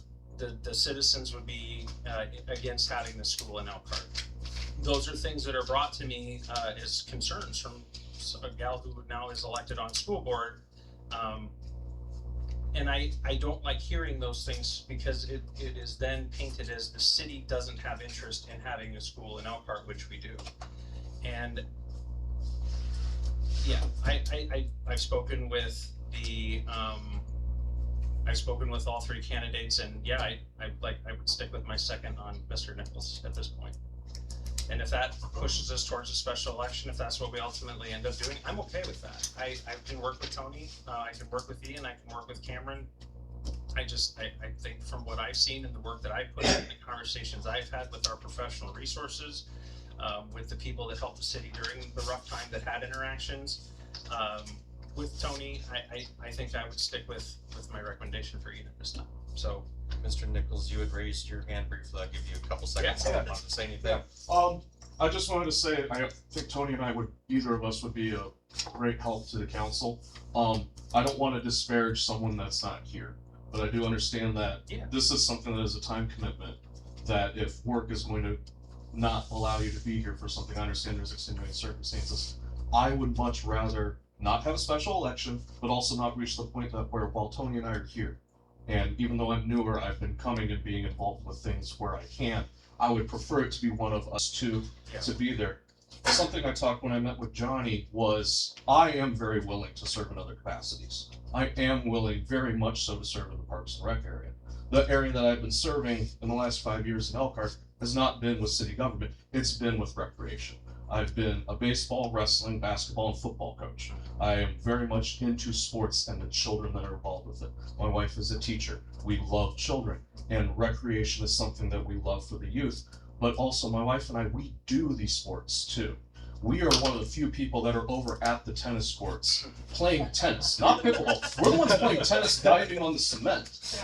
I'm the one that's currently nursing an injury because I was playing slow pitch softball and wiped out. Do we have a waiver for that? So, injuries or anything? but if it were to come to, I of course don't want any split decision with you guys and having to do a special election. I think that would just be beneficial for everyone to not have that happen. So if that means that Tony is the one that's there and then I could have the opportunity to serve in Parks and Rec, I would be very happy to do that as well. But I also don't want to say I'm gonna fold and not want to also serve on city council either. So I just wanted to add that. I appreciate that. Yeah. Harold Nichols, have you? Yes, he's my grandfather. Really? Yes. We're gonna need to talk now. Absolutely. I appreciate Ian, his youth. I guess I'm old, thank you very much, so. I need someone with me, I'm old. Yeah. But, you know, the one thing I do have, you know, I've got the experience in the background, but I have the time. I'm retired. I don't have anything preventing me from researching. You know, digging into things. You know, an example came up, I brought up to Brad and Travis, and I brought it to Deb today, and talked a little bit to Katie about it. I noticed a discrepancy with the city new water. Okay? You know, part, is it because I was like worded, I find it mentally challenging. Maybe a little bit of both, you know. I like doing the research on things like that. I think I'm one of the few citizens that actually takes the time and reads the council packet information that's within the city code. To Kate, probably, you know, irritation, I read these things, you know, and I ask questions about them. It's not like I just all of a sudden started showing up at meetings the last couple months. I don't come to all of them, because sometimes I think you deserve a break from me. But, you know, if I was appointed, I would attend all the meetings. That's why I take 2 months off in the fall. Farming. Those are enjoyable meetings. So, but I have the time, I've got the desire, again, I've got the skill set. You know, Brad, I know you don't, you know, think it's as important to get those base documents. I didn't say it wasn't important, Tony. It's not the top of your list. Right. It's not the top of the council's list. This isn't just my list. Well, Okay. and that's a Reeling it back in, gentlemen, before we start ping pong here. That's a living, breathing document. So, but, you know, but I do find those foundational elements to be very, very important. Okay, and when I talked with you and Travis, I guess the one thing I didn't tell you, I never explained why I gravitated so heavily to policies. Right out of college, I got into a rush. Ended up being a manager of a pizza. Didn't know squat about it when I got in. You know, fresh kid out of college, you don't know anything. You know what you don't know. But I did know who the best manager of my district was. A woman by the name of Yvonne Kruse. And her crew loved her. Her store was spotless. Her product was wonderful. You know, I learned so much from this woman. Come to work one day and found out she got fired because she did a fundraiser for her local high school without submitting the proper paper the policy said she needed to do before she could do the fundraiser. Every job I've had since then, the first thing I do is read the policy and go with that job. So that's kind of where my perspective comes from on that. So, but, you know. Can I ask you a question about that? Well, or you can finish, but I want to ask you a question on that. You know, I like the interaction. I like the candidates. Yeah. But big red flag that I can't wait for. It was just short notice, but yeah, it does. It makes sense. Yeah. I told him that on the phone. I said you not being there is not helpful. Yeah, yes and no. He has much time as he 100%. Yep. He made the meeting, so 100%. So, you know, so I want to compliment Ian for being involved with it. And I don't know if this is a detriment to me or if this would help with my candidacy. If I get selected for this, you only have to put up with me for 2 years. I'm not going to run for re-election. I'm not going to run for mayor. What I can contribute, I can contribute in 2 years. Because I am old. I shared this with you two guys. Both my brothers died before their 71st birthday. I don't want to push on to 71, being tied down to a lot of responsibility. Yeah. So I'll still be in town at that time. So So we have a meeting. yeah. So if you see a big funeral fire out the back, just kind of look the other way.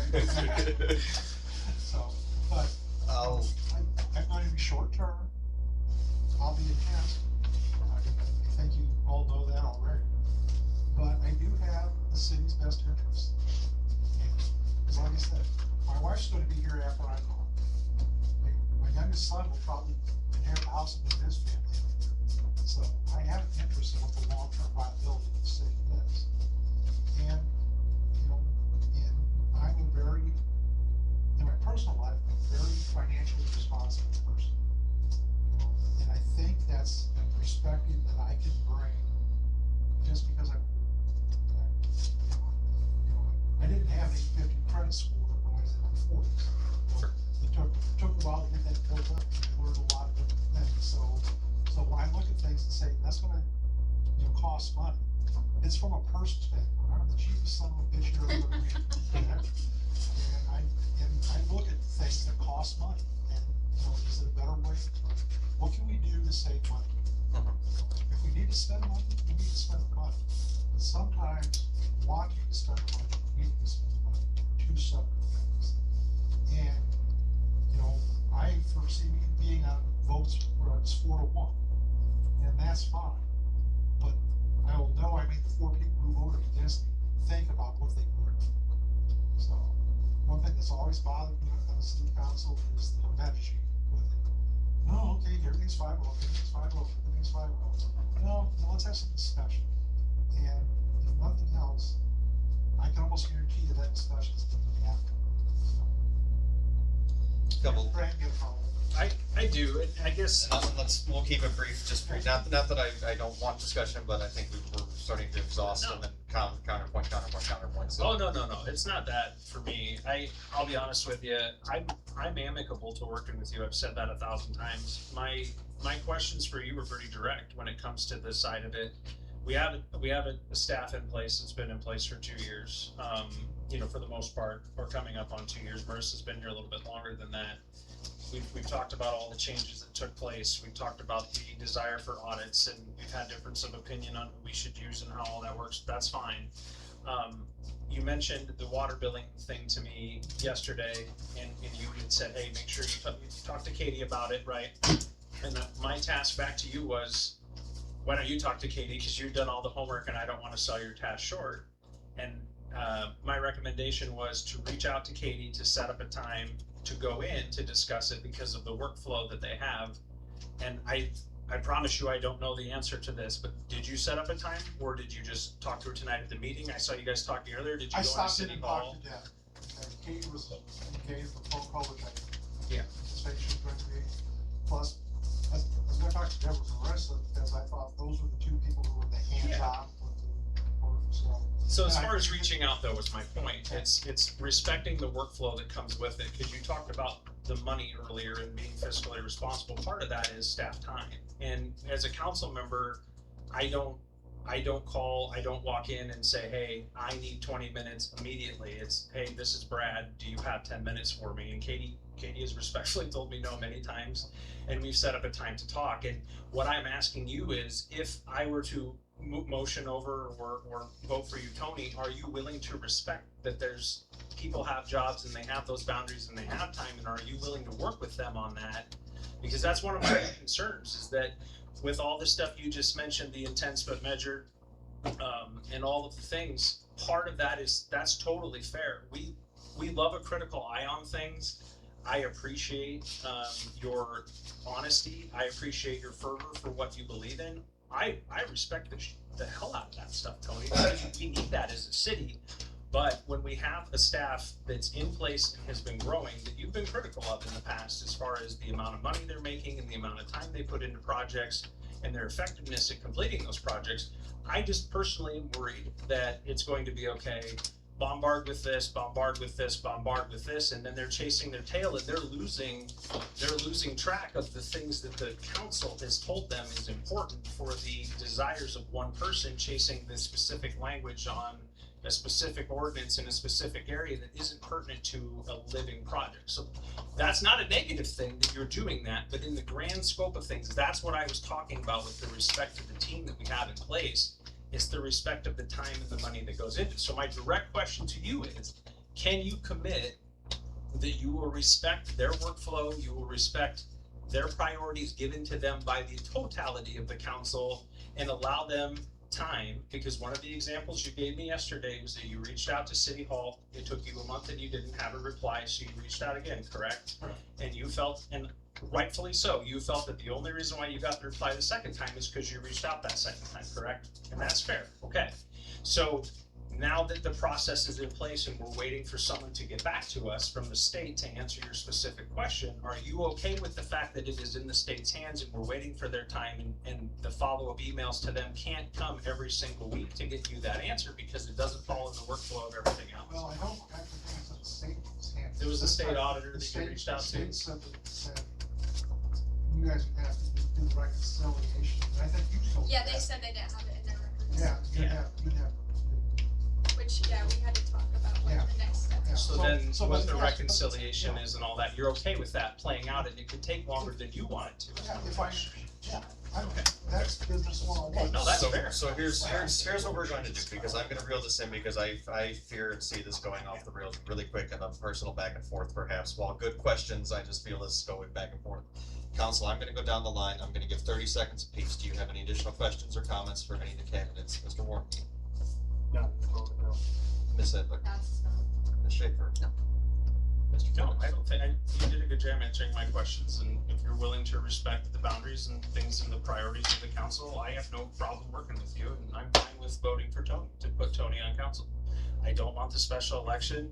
Ian stood up and volunteered to take on other roles, and we need you on council. I want you to know that the level of respect that's due to the people that are doing the work is there, and I would just appreciate it if you shared that with them. And if you find them doing good jobs, let them know they're doing good jobs too, because you told me some very good praise for a couple of them and a couple specifics yesterday. Just let them know that every once in a while, and because that's the team attitude of the small town pride that the people in this survey want. The number one thing in here is talking about being part of a small town. You embody that. You've been here for 28 years. And I think the next 2 years you would be extremely valuable to the council. I just want you to commit to that. So that's my 30 seconds. Thank you, Mr. Warren. So yeah, I would vote. I'll vote for Tony. I saw the end in sight, but I wanted to reel it in. So I'm going to give a 30-second blurb, because most of what I had to say was on my mind, etc. has already been said, expressed, brought up. I had an opportunity to speak with Cameron on the phone while I was driving in circles, hauling corn this week.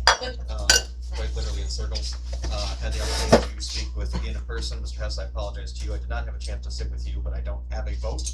But I feel the things we've discussed in the past and what have you kind of gave me enough of an idea of where you stand, your thoughts, etc. So again, while I apologize and not speak with you directly, I felt I had a good enough idea. And I know additionally, you reached out to me almost immediately when the post was going to go up, or the interest was going to go up. Hey, we have a vacancy. There's going to be an appointment period, etc., etc., etc. So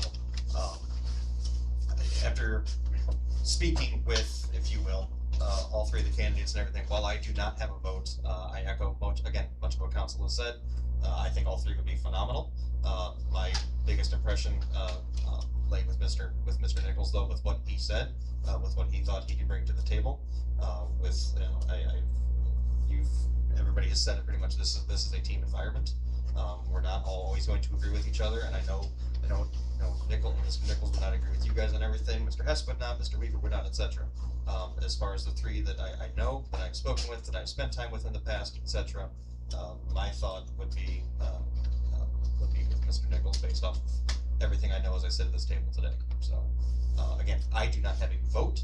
That is just, I took the opportunity to speak with if I had the time, and that's where I'm at. So going back to several minutes back in time here, I believe we technically had a nomination for Mr. Hess to start.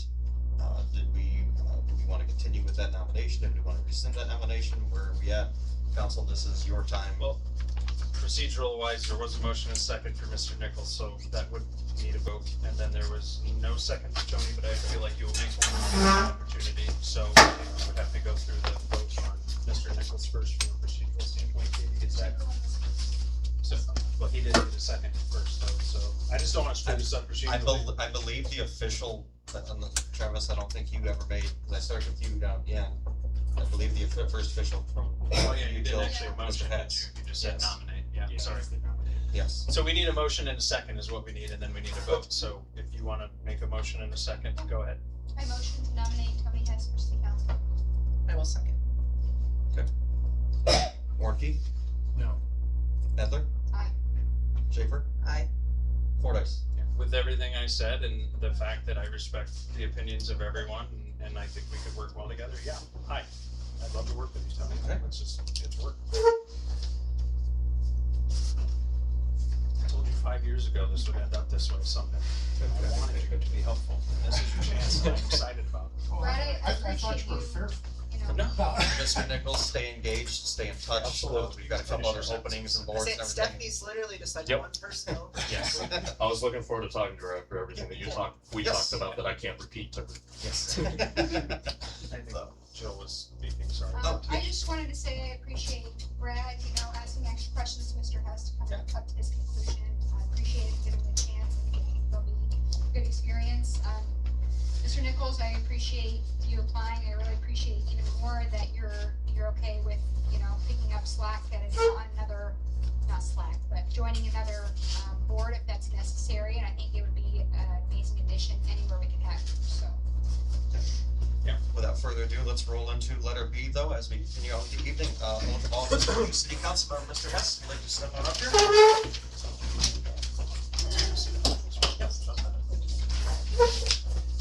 Right hand up, and repeat after me, please.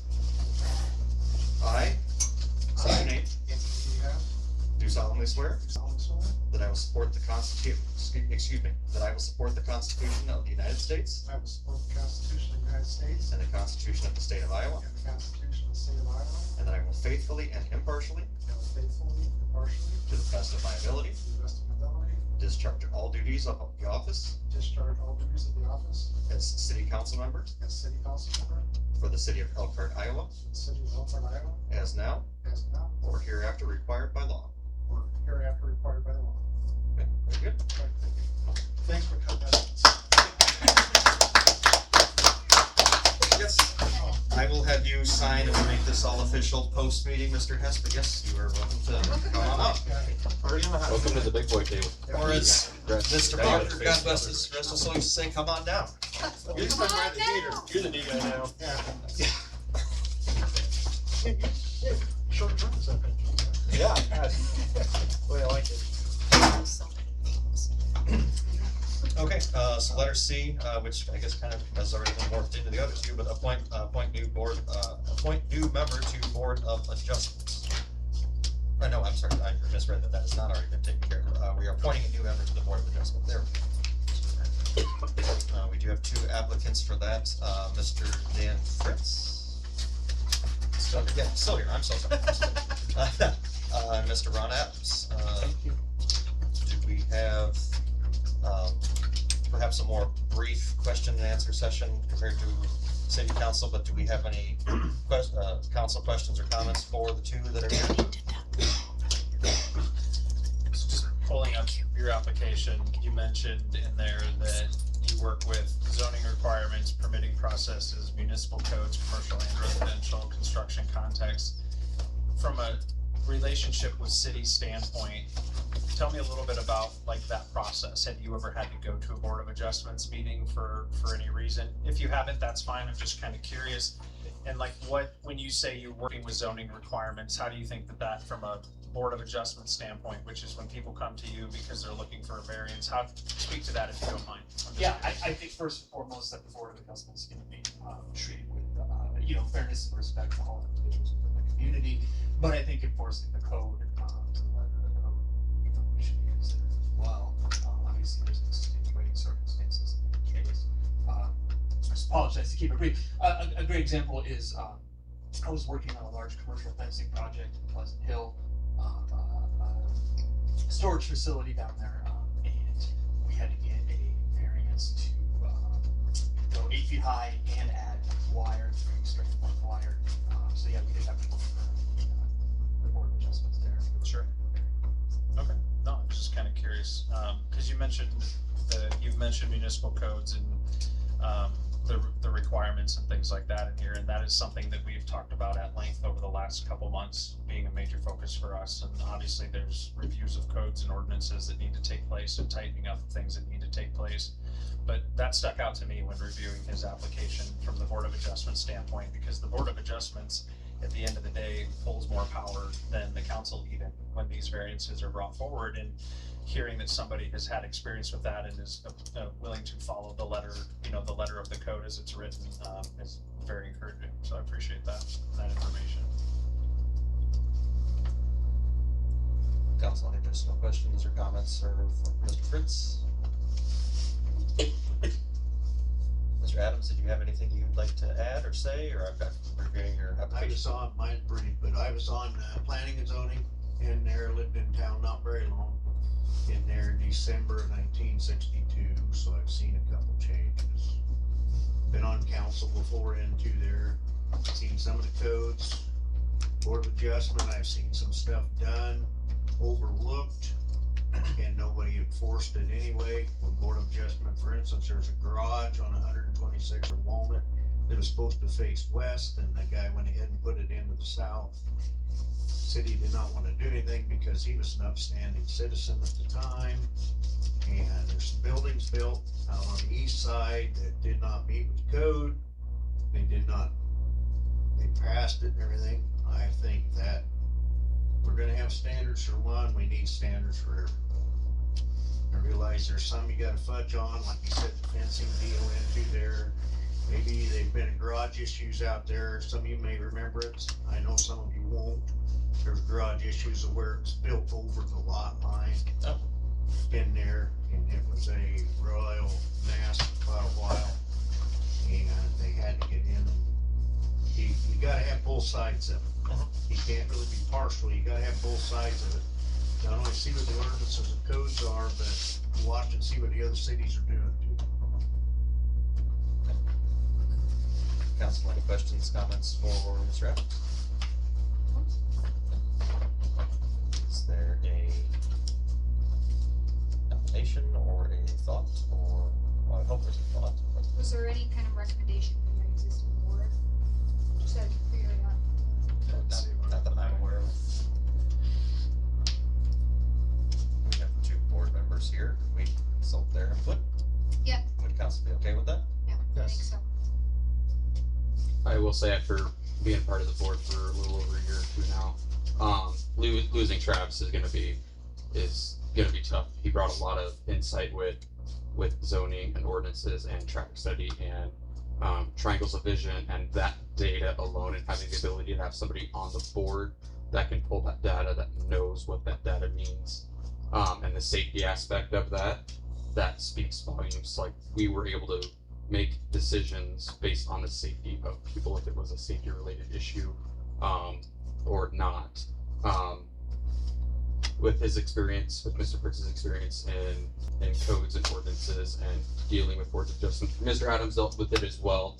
But looking over the applications quick, just on my phone, briefly, we'd be lucky to have either. Based on what we lost with Travis, I think the experience that Mr. Fritz has would be greatly beneficial to the board. I second what AJ said. He's worded it really well. I mean, between Ron and Dan, I think they're both great options, but we lost a really good one with Travis, and we got some really big shoes to fill with that, and I think Dan would have the background that suit what the board needs to move forward. I'm sorry, who makes up the Board of Adjustment today? AJ, me, John Johnson, and Mark Shipley, or Brian Shipley. Okay. So it's, this one's still a 5-person board, right? Yes.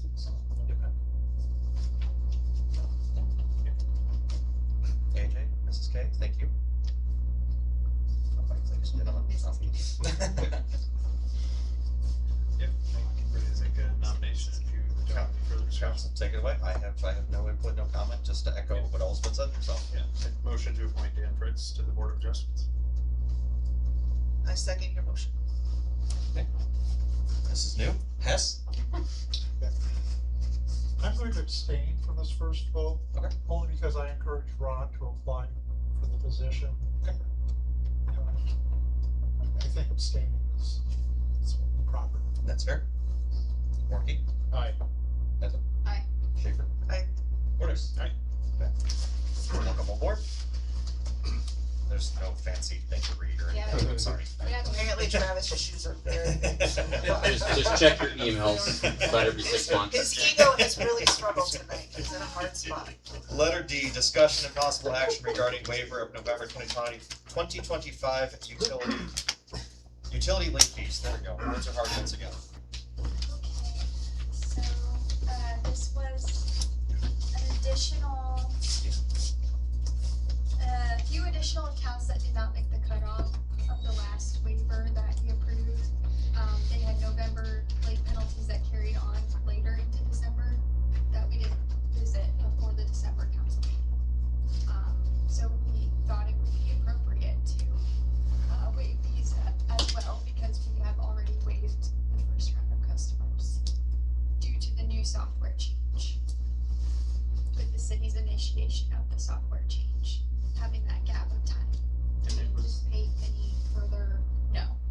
this will be the last round. Okay. And it was verified that their payments were missed because of the changes in the system and the delays that were put in place. Based on the explanations to Marissa, yes. That's fair. Council questions, comments? If not, motion second, take it away. I motion to waive, the November 2025 utility late fees to the customers, like, it's the deadline cut off. That worked. Is it good? Okay with that? Second. Hess? Aye. Warnke? Aye. Edler? Aye. Schaefer? Aye. Fordice? Aye. Letter E, approval to issue request for proposal for grant administration support for Stormwater Phase 2/3 project funding. Okay, so, you all have this sheet in front of you, which lines out some numbers to look at as far as the stormwater project options. Jordan's also here tonight to speak if you have any questions, but this is basically, I'm trying to gauge whether we're serious about getting this budgeted within this fiscal year, if it's a priority to do this project, if we wanna look at something else. But PFM put some of these projections together. If you look at the column labeled estimated debt service levy impact increase, if you look at that column, and then also to the right of it shows projected stormwater rate increases. This is just showing, depending on what project, if you decide to go with one, the increases that we can expect to see. So basically, if you would like to move forward with doing one of the stormwater projects or both, it would require increases. So, I don't know if Jordan wants to speak on any of the specifics. The details of these projects were included in the CIP packet. Yeah, I don't know how much you guys know about both projects. I think you guys have been through it, with the CIP, but I can go over it all if you want, the history of it. I can answer questions, whatever you guys want to do. I haven't seen that document, so I can't speak to all the financials. It's just the numbers, I guess. Can you speak to what are you asking from us for tonight, just to formalize it? So I'm asking if you guys want to do phase 2, phase 3, or both in this coming fiscal year, based on those estimated numbers that you're looking at. You'll be looking at increases, and if you do want to move forward, approval to issue this request for proposal for grant administration services, and that would be to go after that funding, that federal funding. So if we were denied the funding, or for some reason we decided, we get down the road, we decide that this year's not feasible, can we pull out at any point? Are we committing any money with tonight's decision? I Is mean, my main question, other than the time that you guys are putting into it. Anything you budget, you do not have to spend. We can budget for it, that's just a projection. That doesn't mean we have to spend that money if we get down the road and it's too much or we don't secure it. There's no issue in just budgeting. There's no commitment either. Other than some fees to do some workups and stuff. So I think, she's trying to ask, are we serious about this at all? Because if we aren't, then don't do anything. If we are still thinking about it, it would still be in your best interest to go ahead and issue the request for proposal. Because you're not, like you said, not spending any money doing that. Yep. And then we can get proposals from the grant administrators and see if you guys want to spend the money to hire them to prepare a CDBG application. And then hand in hand with that, you have to decide if you want to get started on engineering design or not, because we were recommended by the people we talked to that you have the plans pretty much done by the time you submit your grant application and eliminate. So it starts the train of these various things we have to get done to get moving on the project. So if there's costs invested into the plans and we decide not to do it this year, we can then revisit those plans again and not have to start from scratch. They'll be on the shelf in future years. Okay. They shouldn't change too much if you want to wait 3 to 5 years. Yeah. Which portion of this is phase 2 and which is phase 3? Do you want to walk through for I can, the yeah. benefit of everybody? Yep, so phase 2, you get the map in front of you there.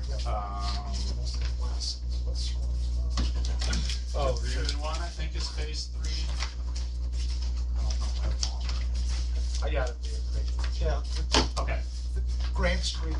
Yeah, that yes, is- Grant Street would be phase 2, and really the intent of that project would just be it's a trunk sewer, so it would be to convey water from the west side of town to the ponds at Prairie Point Park. And then phase 3 would be to upgrade the infrastructure within the old part of town on Elm and Maple, and then to get over to that trunk sewer eventually. But you could do them out of order, you could do 3 first if you prefer, because what would happen in that case is that you'd just be running the water down to the ditch on Grant, and it would be going out of town and not going to the ponds. So it wouldn't be good for our water quality, treatment that we've been trying to achieve with the ponds, but. And council, we've also had several comments and concerns about continued flooding, elongated flooding. It's a wetland through there. If it's a wet, heavy season, sorry to interrupt, I thought it was pertinent to interject. Yep. Well, specifically from the citizens on Grant Avenue that have already expressed concern about. Correct, that's, Water, yeah, just to further. Yep. Sorry, continue. And most of that flooding occurs on the north-south Yes, good. trunk line of it. Along Grant there, yes. Okay. More comments or I don't wanna call it complaints, but expressions of concern as far as that the water goes there and then it stays there for a long time. In a ditch, right? Yes. Water staying in the ditch for a long time. Yeah. So the benefit of considering both this year is that the city would be eligible for a $500,000 grant from CDBG if it's awarded. And You said that was half? that, Quite. Less than. it was a little bit less, but if you were just to do one of the 2 projects, you wouldn't be able to use that full 500,000. Just because I had to find that, but that's the estimated total amount, so it would still be another 720,000 alongside of that. So we had talked earlier, can't remember if you were here, about the other part of all of this was the sanitary sewer infiltration that we have that is taking place primarily east of Grant. Would that be something that would bolster our case towards this grant potentially, that we're fixing that issue? Cause I know that is, it needs to be done as well. And would there be any overlap from the mock-ups and drawings that you have, that it would make sense to do that at the same time, even though there is an additional, cost of, I believe the estimate was 200 and whatever thousand. So are you asking if these projects are interrelated or just if we could If we could combine them do, into an application? cause so if we tear up what we're gonna tear up, to do what you're talking about with phase 2 and phase 3, then come back at the next year and tear up more or re-tear up areas that we, you know what I mean? Cause it sounds like from what Ron and Rick have told us repeatedly, the issues on the sanitary side are the boots that go into the sanitary lines are eroded, and the stormwater is getting into those boots that's pushing into the sanitary, which is overwhelming our pumps. And Ron's words, not mine. If they weren't over there running the pumps and keeping an eye on it, there's multiple instances in the last 5 years where half of the city's basements would have been flooded with poop water. But because they were on top of it, and the pumps and the backups and the generators and all that, so that seems to be as big of an issue, but they all seem connected, and I'm just looking for a way to save costs, potentially do them all at the same time. And these are, if that's possible. those are in Midtown, right? Is that what we're Correct. That's what the from what they can tell, yes, that is where the primary issue is most of the middle. John, what's the street that you live on? Mandy. Mandy is the main street, I think, where they said they've kind of narrowed it down to a lot of the issues, but Ron, you have that information. Yeah. One block east of Grant. They're separate projects.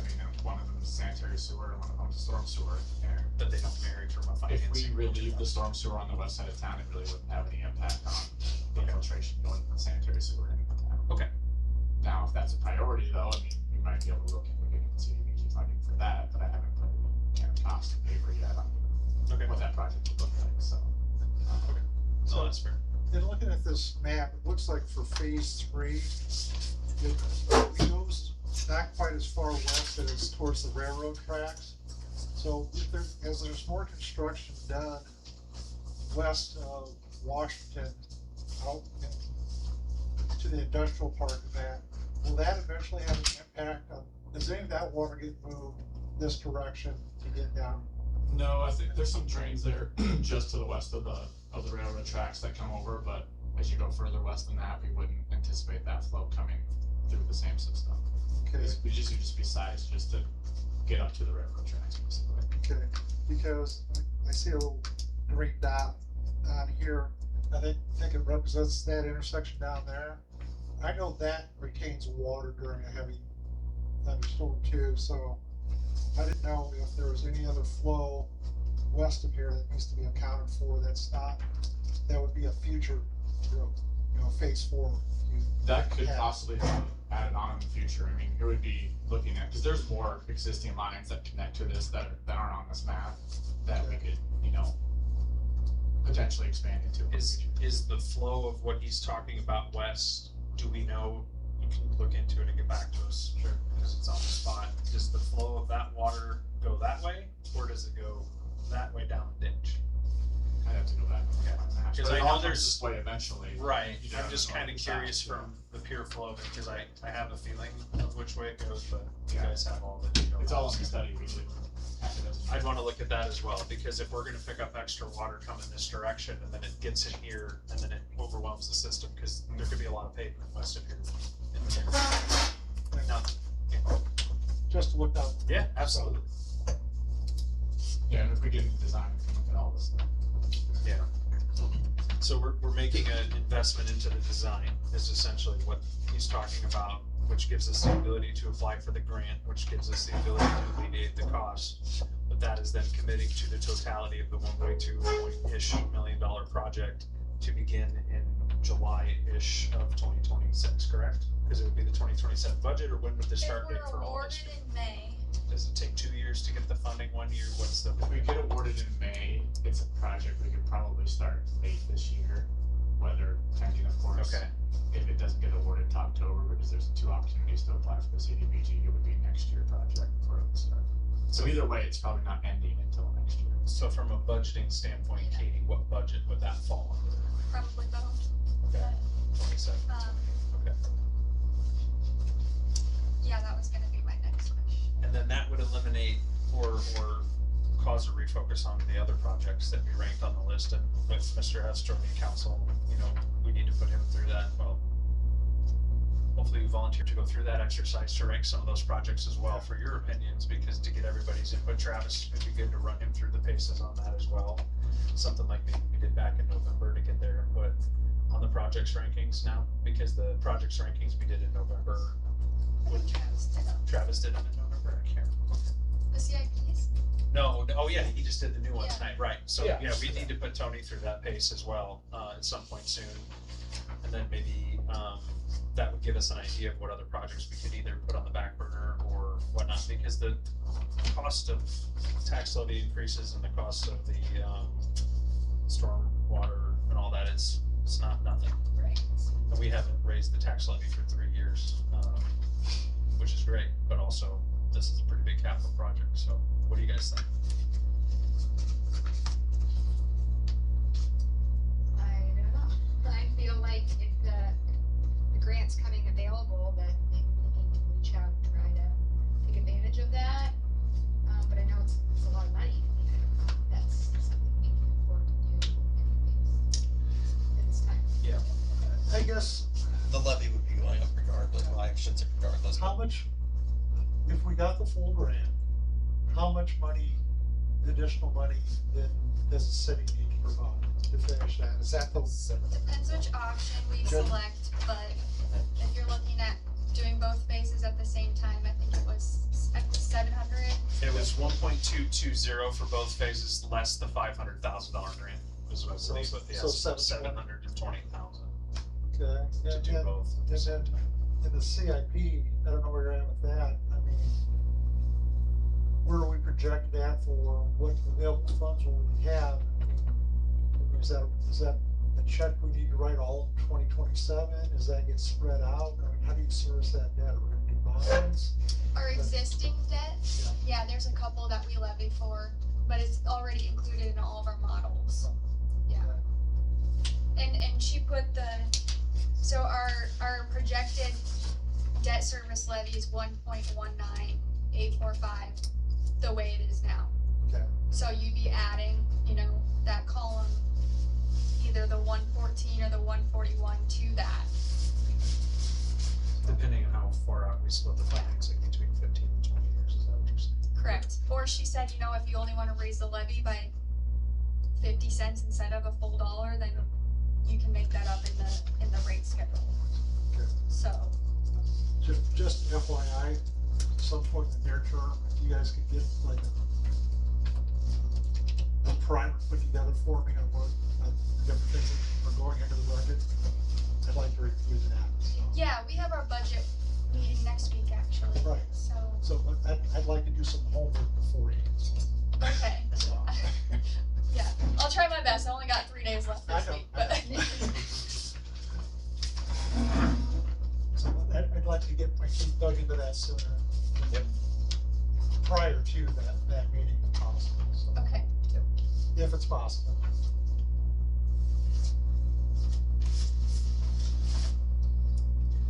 Council, additional comments, questions, thoughts, where are you at with this, what are you thinking? I like the idea of doing both because costs are only going to go up. So, but I'm also concerned with what little I've read about the legislative session that just started down in Des Moines, of how much money we're gonna have available once they get done with their property tax revamp. So I mean, I just don't know if we can rate. I don't wanna have to raise our levy up so much to accommodate for monies that we thought we were going to get, but all of a sudden we're not going to because they redid the tax code. So, you know, I don't have a problem with putting out an RFP because that's just getting us some concrete numbers to work with. But like I said, I don't know enough about where our finances are. So, but just generally, if we could budget it earlier as opposed to trying to stretch it out into 2 separate phases, I think it would save us money in the long run. But I don't know if we're going to have that money in the long run to pay for it.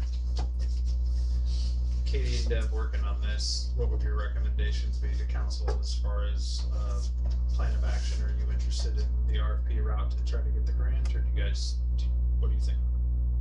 I definitely think we should try because we don't know if it's gonna be available next year. This CD funding. RFP doesn't cost us. Right. Other than time, right? Well, I think there is a fee, depending on who we select, right? If Simmering and Corey were to submit. They would charge a grant administration fee, Yeah. or, just to prepare the application, but just to do this part of it won't cost us. Right. Like I say, the RFP is to tell us what their charges to do the grant. Correct, yeah. And we've got a boilerplate already, it won't take that much work to do that.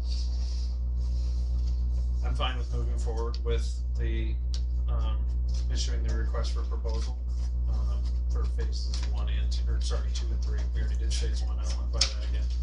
For phases 2 and 3 at this time to put us in a position to have more information to look over at the budget meetings and such. Second. Second to Hess. Say again, Hess. Aye. Warnke. Aye. Edler. Aye. Schaefer. Aye. Fordice. Aye. Very good. Thanks for hanging out. Yeah. Letter F, resolution 2026-10, resolution to award contract for 2026 Prairie Pointe Park Aquatic Management. Just back up here.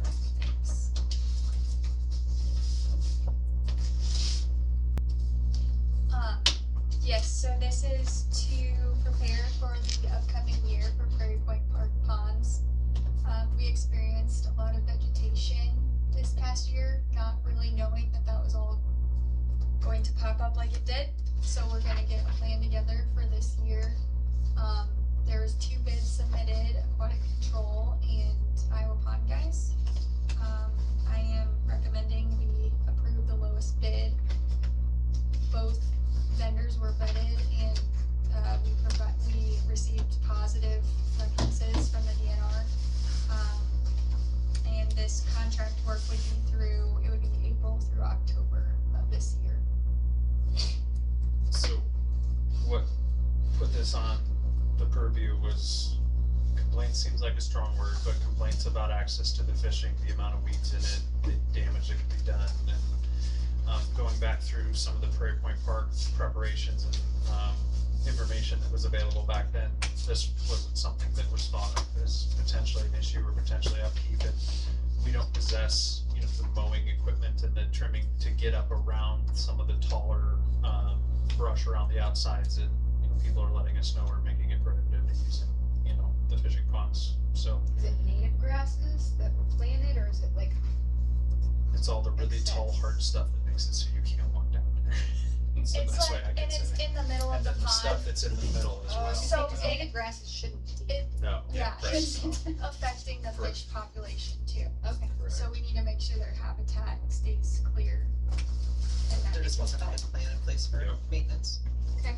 Was this, maybe I'm confusing this with something else, but was this something that the vendor was gonna teach Rick and Ron how to do it? Yeah, originally we had talked to a different company. And it turned out the scope just was not, the scope of work that he was planning to do just did not align with what the DNR had in mind. So before we went down that route, things changed a little bit. We got a hold of recommendations from the DNR, and these are those two companies. Okay. Is this something that needs to be done annually? Is this biannual? Annually. Annually, so. I can check and see if we could get away with biannually, I'm not certain. I just know we had to get it on for this year, so. Yeah, I agree something needs to be done immediately, but I'm just curious if there's some other mitigation we can do after. Can we fix it and then keep it from becoming a recurring problem? Yeah, that's a good question. I can certainly check with them to see if there's a less expensive way or. Because if an we can alternative. mitigate where we're only doing it once every 3 years or once every other year at least. Yeah, If the mitigation doesn't cost more than the cure. right. Go through and do the initial cleanup, and then just as long as we are keeping up with things on our end as best as we can. No, I don't get it. Okay, council, go ahead. Does that mean we're gonna ask more questions before we pass I don't have any further questions. it? Motion to approve resolution 2026-10, resolution to award the contract for the 2026 Prairie Point Park Aquatic Management to Aquatic Controls, and amount not to exceed $2,900, and it's loading, $2,900. Second. Hess? Aye. Warnke? Aye. Edler? Aye. Shaver? Aye. Fordice? Aye. Number 10, letter A, employee benefits. So this is, some research I did this past winter, and the conversation kind of sparked Thank you, everybody, for coming, appreciate it. when we were We're almost talking. Got to the point where I wanted to hear. When we started with our 457B plan as an easy, free, well not free, $50 per year benefit for our employees. And so Deb and I just kind of conversed. It's something I noticed immediately once I was hired. Deb also was aware. But there are a couple key benefits that we do not offer and to our employees. And as you can see, those that I highlighted in the memo included life insurance and long-term disability insurance. With the life insurance, if you look at the column, every single community, even the small communities, offer that to their employees. We are the only one out of the 22 cities that does not offer that benefit. And it's fairly, a fairly low cost per month. It can depend on the employee's age or their salary, depending on what type of benefit you want to offer. In addition, the long-term disability, if you look at that column, the majority of cities also offer that as a benefit. And sometimes that's lumped in with the life insurance. So those are two that I kind of highlighted in the memo for your consideration. If you would like me to go get quotes on those, I can sure do that. I just think with the way you know, it's hard to get qualified candidates and employees nowadays, and as we're growing, it's something we should focus on, comparing, you know, opportunities in other neighboring communities. So I don't know if you've had a chance to look at it. There are other benefits we don't offer in addition, but those are the two main priorities I really noticed right off the bat.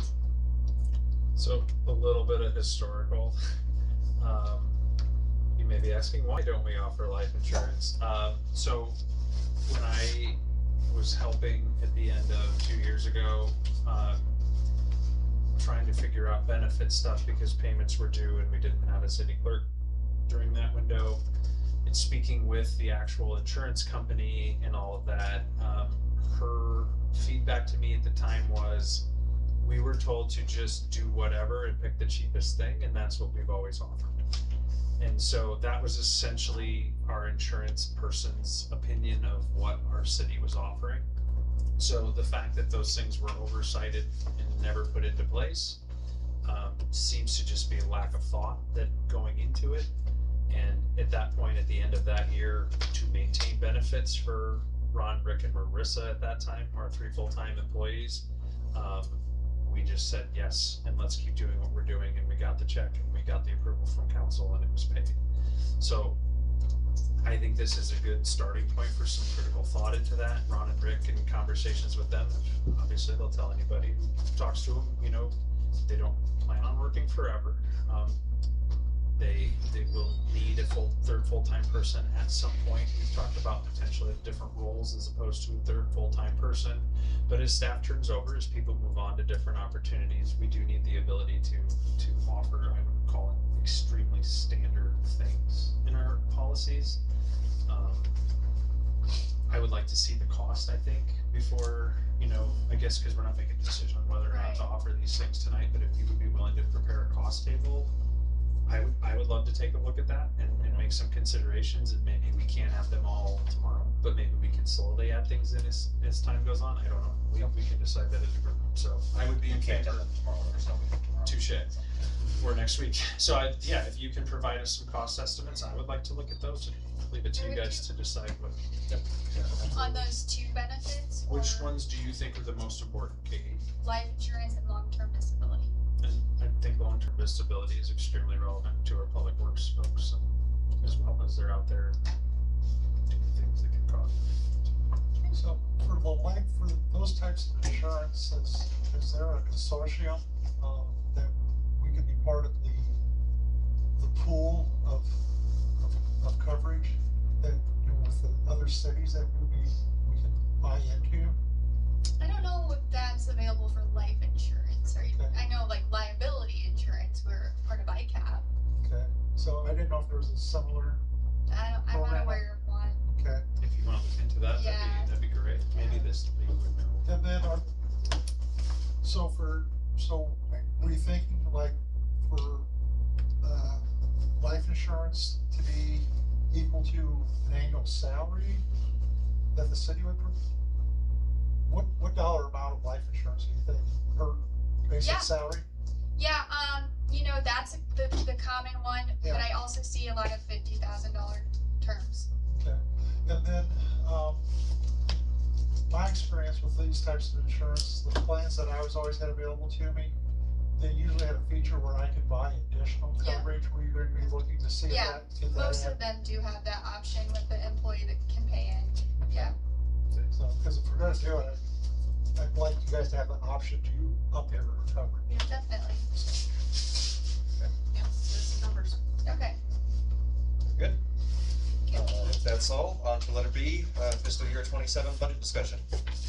Okay, so I am revisiting this a little bit, the stormwater stuff, just because I need an idea of what you guys are thinking for the levy rate. We have had it at 1160 for 3 years, 3 consecutive years. I don't know if you're open to increasing the levy, but I just kind of, I don't know if you want me to put together like options as far as a 50-cent increase versus a 25-cent increase. when you say options, you mean options to increase the levy that also include what the rate, like increased percentages be for like water and sewer and things like that? Is that what you mean when you say options, or do you just mean total dollars available from the levy? Total dollars available. I was curious. Yes, the utility rates wouldn't be included in that. Okay. So, just trying to get an idea so I can prepare for our budget meeting next week. I don't know if you have any thoughts, or if anyone is like, no, we need to decrease the levy. I just need an idea of what you're thinking. Do you have a similar chart on all these other entities and what their current levies are? I emailed that today to everyone. If you want to scan it very Yeah, quickly, You I didn't have get it it? pulled up. You Yeah, are highlighted yeah, there. it's so weird. You can go up and down if you'd like. It's I not a didn't know touch you screen. emailed. I'm I not know. that cool. I made it so you should just be able to hopefully click somewhere and then use the down. But that's, I know that's real brief for you to take a look at, but I will absorb this in 30 seconds. if you can. Yeah, but that email obviously can be forwarded in more time. Clear browser. No. Yeah. It's an Excel spreadsheet. I had to buy Microsoft to open this. Yikes. That's not expensive, that's not It's, cheap either. it happens.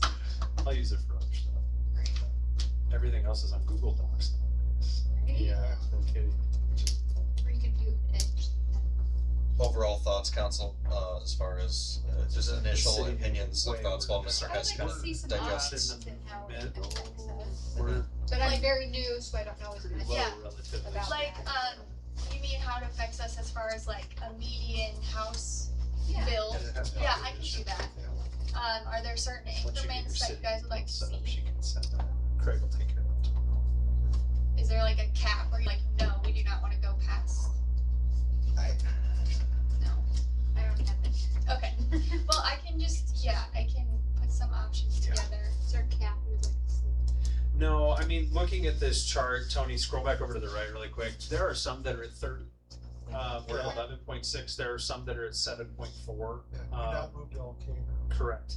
So it really just depends on, you know, and again, Tony mentioned the legislation. We've been talking about that for a year and how that could impact. So from this year's budget though, what we know moving forward, I think we need to see some projections on what it would take to get the projects done that are in the pipeline, but not anything more than that if possible. So a couple different, half a point increase, and then I think on that sheet, I'm too far away from it now, whatever would get us to the ability to take a look at the phase 2 and 3 like we just talked about, which was this one, correct?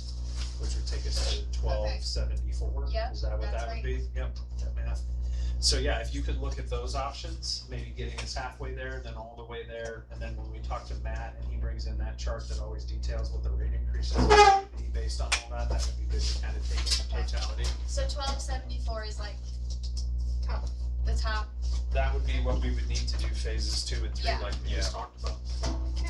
With the rate increases. Correct. With the rate increases outlined as well. And then I can do some options from 1160. Show you what a median house bill would be from 1160 to 1274 then, in 3 different increments. Am I understanding that correctly? I would say, and I'm not proposing that we can go that high at all, but I say for grins and giggles, for comparison purposes, let's throw a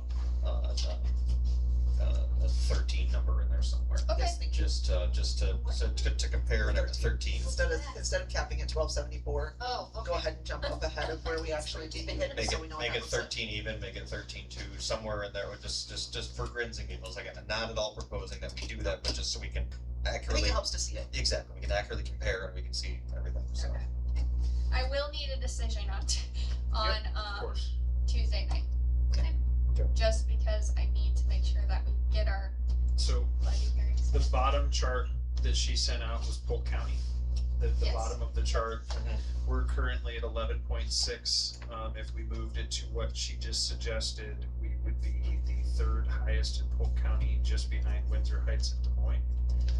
But we would be right in the median of the cities that were pulled on this, that were closest to us based on population, Yes. correct? Yeah. So we would be 40th out of 80 in that number, but one of the higher ones ones at the Des Moines Metro, and looking at that as a standalone thing elicits the response of eesh, but then remember where we're at when we consider water and sewer rates as well. We've always been in the middle to the lower end of that, so that will increase a little bit, but it's a totality. It's not just that one number as it compares to our neighbors. It's that one number plus what the other costs and expenses are from a water bill standpoint as well.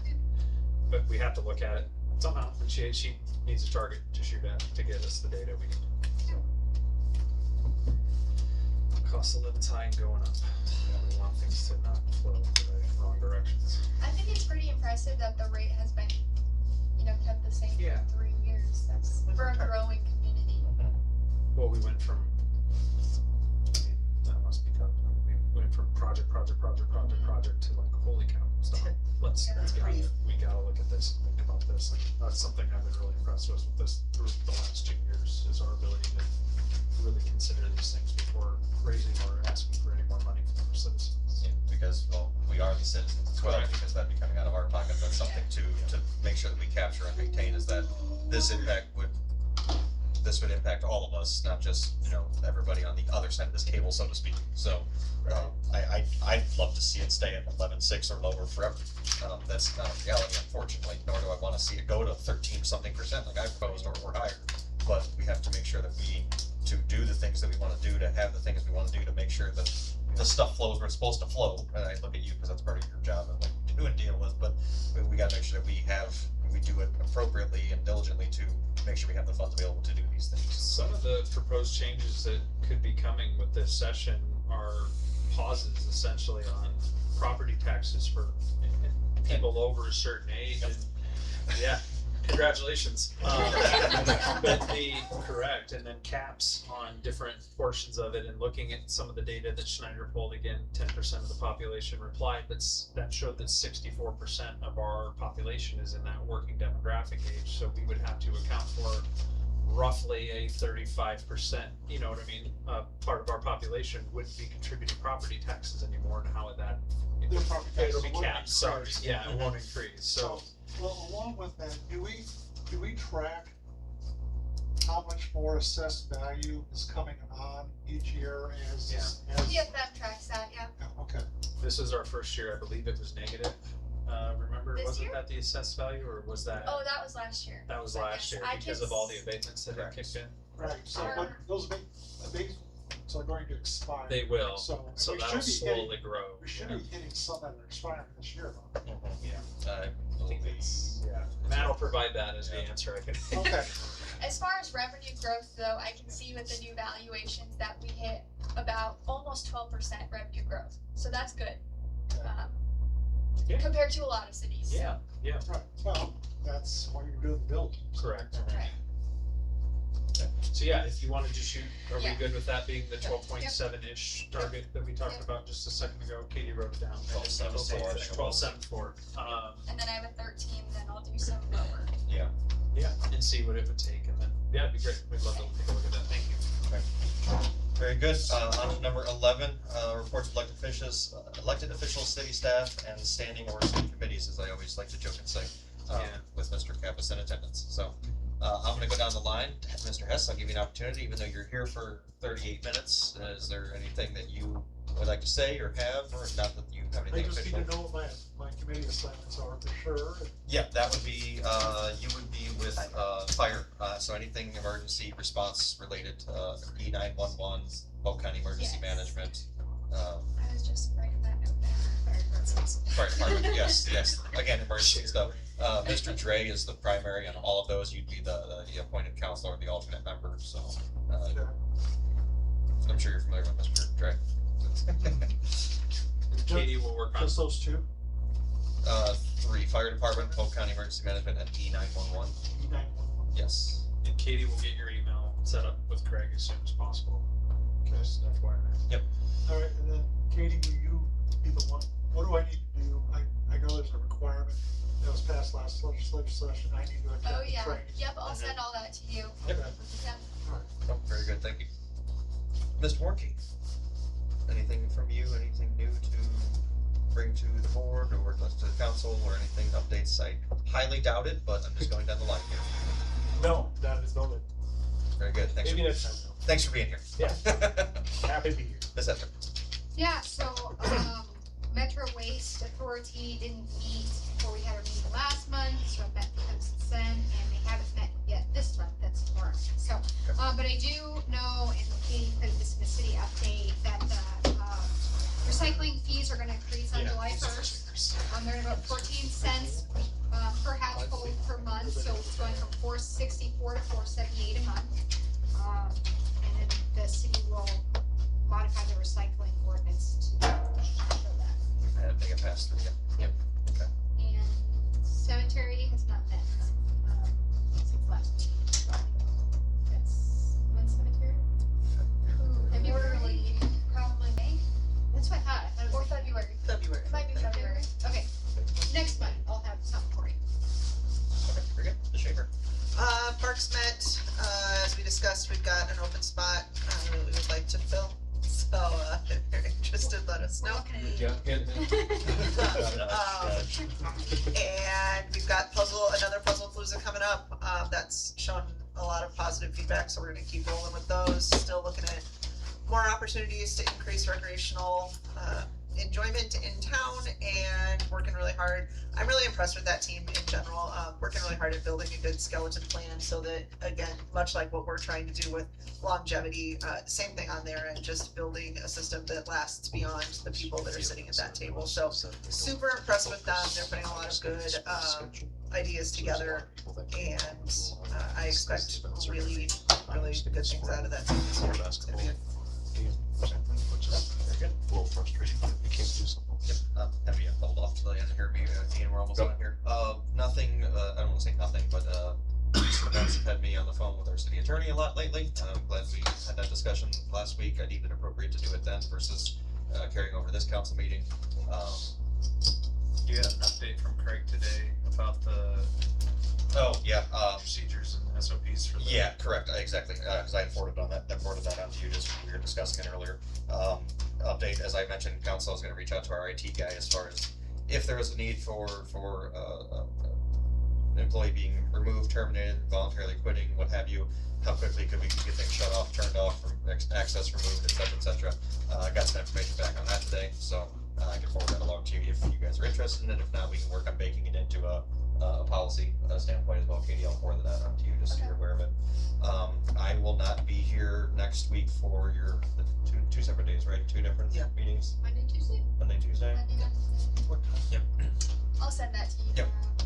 tomorrow. Yeah, she'll get you all caught up and everything. I will not be here in attendance for that, so enjoy. Sorry. Got it. You guys are on your own. What are you doing? Something that I don't wanna say it's where it's much warmer. yes, I don't wanna say it's more important, but it's a lot more fun with respect. So, since farmers, it's hard to take a honeymoon during the harvest season and summer months and spring planting and everything, we're doing it when it's frigid cold outside. So, Cool, hopefully it's nice warm. yes, it should be. So that's where I will be. If something comes up that needs my attention or whatever, email me. Please do not call me unless you want roaming and data charges, because I will send you a bill for them. Are you going to Mexico? To be discussed outside of this meeting. So. Not here. Peoria, actually. Yes, Peoria. It's a little farther south. Time of year. A little farther south. So, that's what I've got really at this time. So, looking forward to having Mr. Hess on the committee here now, the council, working with him, all of our other appointees this evening as well. I look forward to seeing the great things that we all can do as a team. It's not just council, it's not just parks, as I said in my state of the city, this is a team effort, and we need to work as a team, and we need to do great things as a team. And I'm excited to see that move forward with the new folks we have on board. So, to answer your question, Tony, looking at the calendar, it's 6 p.m. on Monday and Tuesday next week in this very building. We'll run the heater. It's still cold. 6 o'clock both days. Yeah, that's what it says on the calendar. Yep. So with the responsibilities with Public Works, had to sit down with Ron and Rick, went through kind of just a lot of questions, right, about workflow, snow removal, mowing, long-term plans, putting procedures in place to not only help them maintain an efficient workflow, but when they're asking for a third full-time person, what does that mean? Like, what would the duties look like? What could the job look like? We talked a lot about water certifications in the Tom Thorpe succession. We talked about their succession and what they think that they may or may not be ready to retire. And I tasked them with, and I will be helping them through it with City Hall's help, putting some procedures in place that not only, like I said, help them determine workflow, maintain efficiency, but also cover themselves from instances like maybe we've seen in other communities, right? Make sure that they have cost control measures in place, which they do, but make sure they understand when they're asking for things, how that fits into the bigger budget picture, making sure when buildings are built that we accommodate for potential things that need to be stored outside and how that could be covered under city code, and helping them watch for that, and then empowering them to not just do what they've always done, because they do a fantastic job maintaining the systems in the city, but empowering them to say, okay, we need help in this specific area. We've always done it this way. I don't know if I like that way anymore. We want to do it a little bit differently, and I think they feel that empowerment and are going to be doing that. But yeah, this is a really good meeting, very productive meeting. Mr. Campbell was there to kind of help pass things off and kind of walk through some of this stuff, and I'm excited about the process with them moving forward. And yeah, to echo what Johnny said, I'm excited that we were able to come to a resolution tonight and place somebody on council that we all can agree will be an awesome asset. And yeah, Tony, the next 2 years are going to be great. They'll hopefully be my last 2 years too, unless people keep me around. But I want to leave the city in a better place than what I found it. We've put a lot of work in the last several years. We haven't always done things perfectly, but we've always done it with the right attitude and the right heart in place. And I'm really excited about the group we have and the things we can do in the representation of all the different parts of the cities we have. So, yeah, it's exciting. Excellent. Ms. Wilson? So just an update on the water treatment plant. They were able to clean the air header, which had that buildup. I don't know if you've seen those photos. So West Tech was on site this past week, and they were able to clean those. They're still trying to determine what's causing it. But I think they had a meeting today to go over that. So I will follow up and get their notes from the meeting today. Just a quick update on the code enforcement. I sent an email out. I met with the city attorney regarding several properties that have not complied, and the timeline of what we're going to do as far as how to handle them. And Tom did recommend revising one of the code, the nuisance, I think it's the nuisance abatement code as well. So we'll bring that to you at the February meeting. Another just quick note, so to round out 2025, we had 19 residential new construction building permits. That was a great improvement from the previous year, 2024, because we only had 9 that year. So very glad to see that increase. And then we also had 6 commercial new construction permits, with 2 of those being Winter Sager and 3 Ts. We have all of the money moved into IPATE to invest, and so we will continue to monitor that, and if we run into any other funding, we will make sure to look at IPATE options first. So, do you have any questions or things you're wondering about regarding any projects? No, thank you. The only other thing I would say is Mr. Hess, just reach out to Katie, send her an email probably tomorrow or tonight. That way she can directly connect with you to work on getting you on board and catching you guys up to speed as far as meeting times and dates. Imperative, important right here, right now, catch you up to speed with the important things, and then as we get the city email on board and all that good stuff, we'll go from there. So, we're not gonna leave you in the dark. We're gonna get you up to speed as quick as we can. So, Deb? Yes, so I'm hoping this week still to have your W-2s.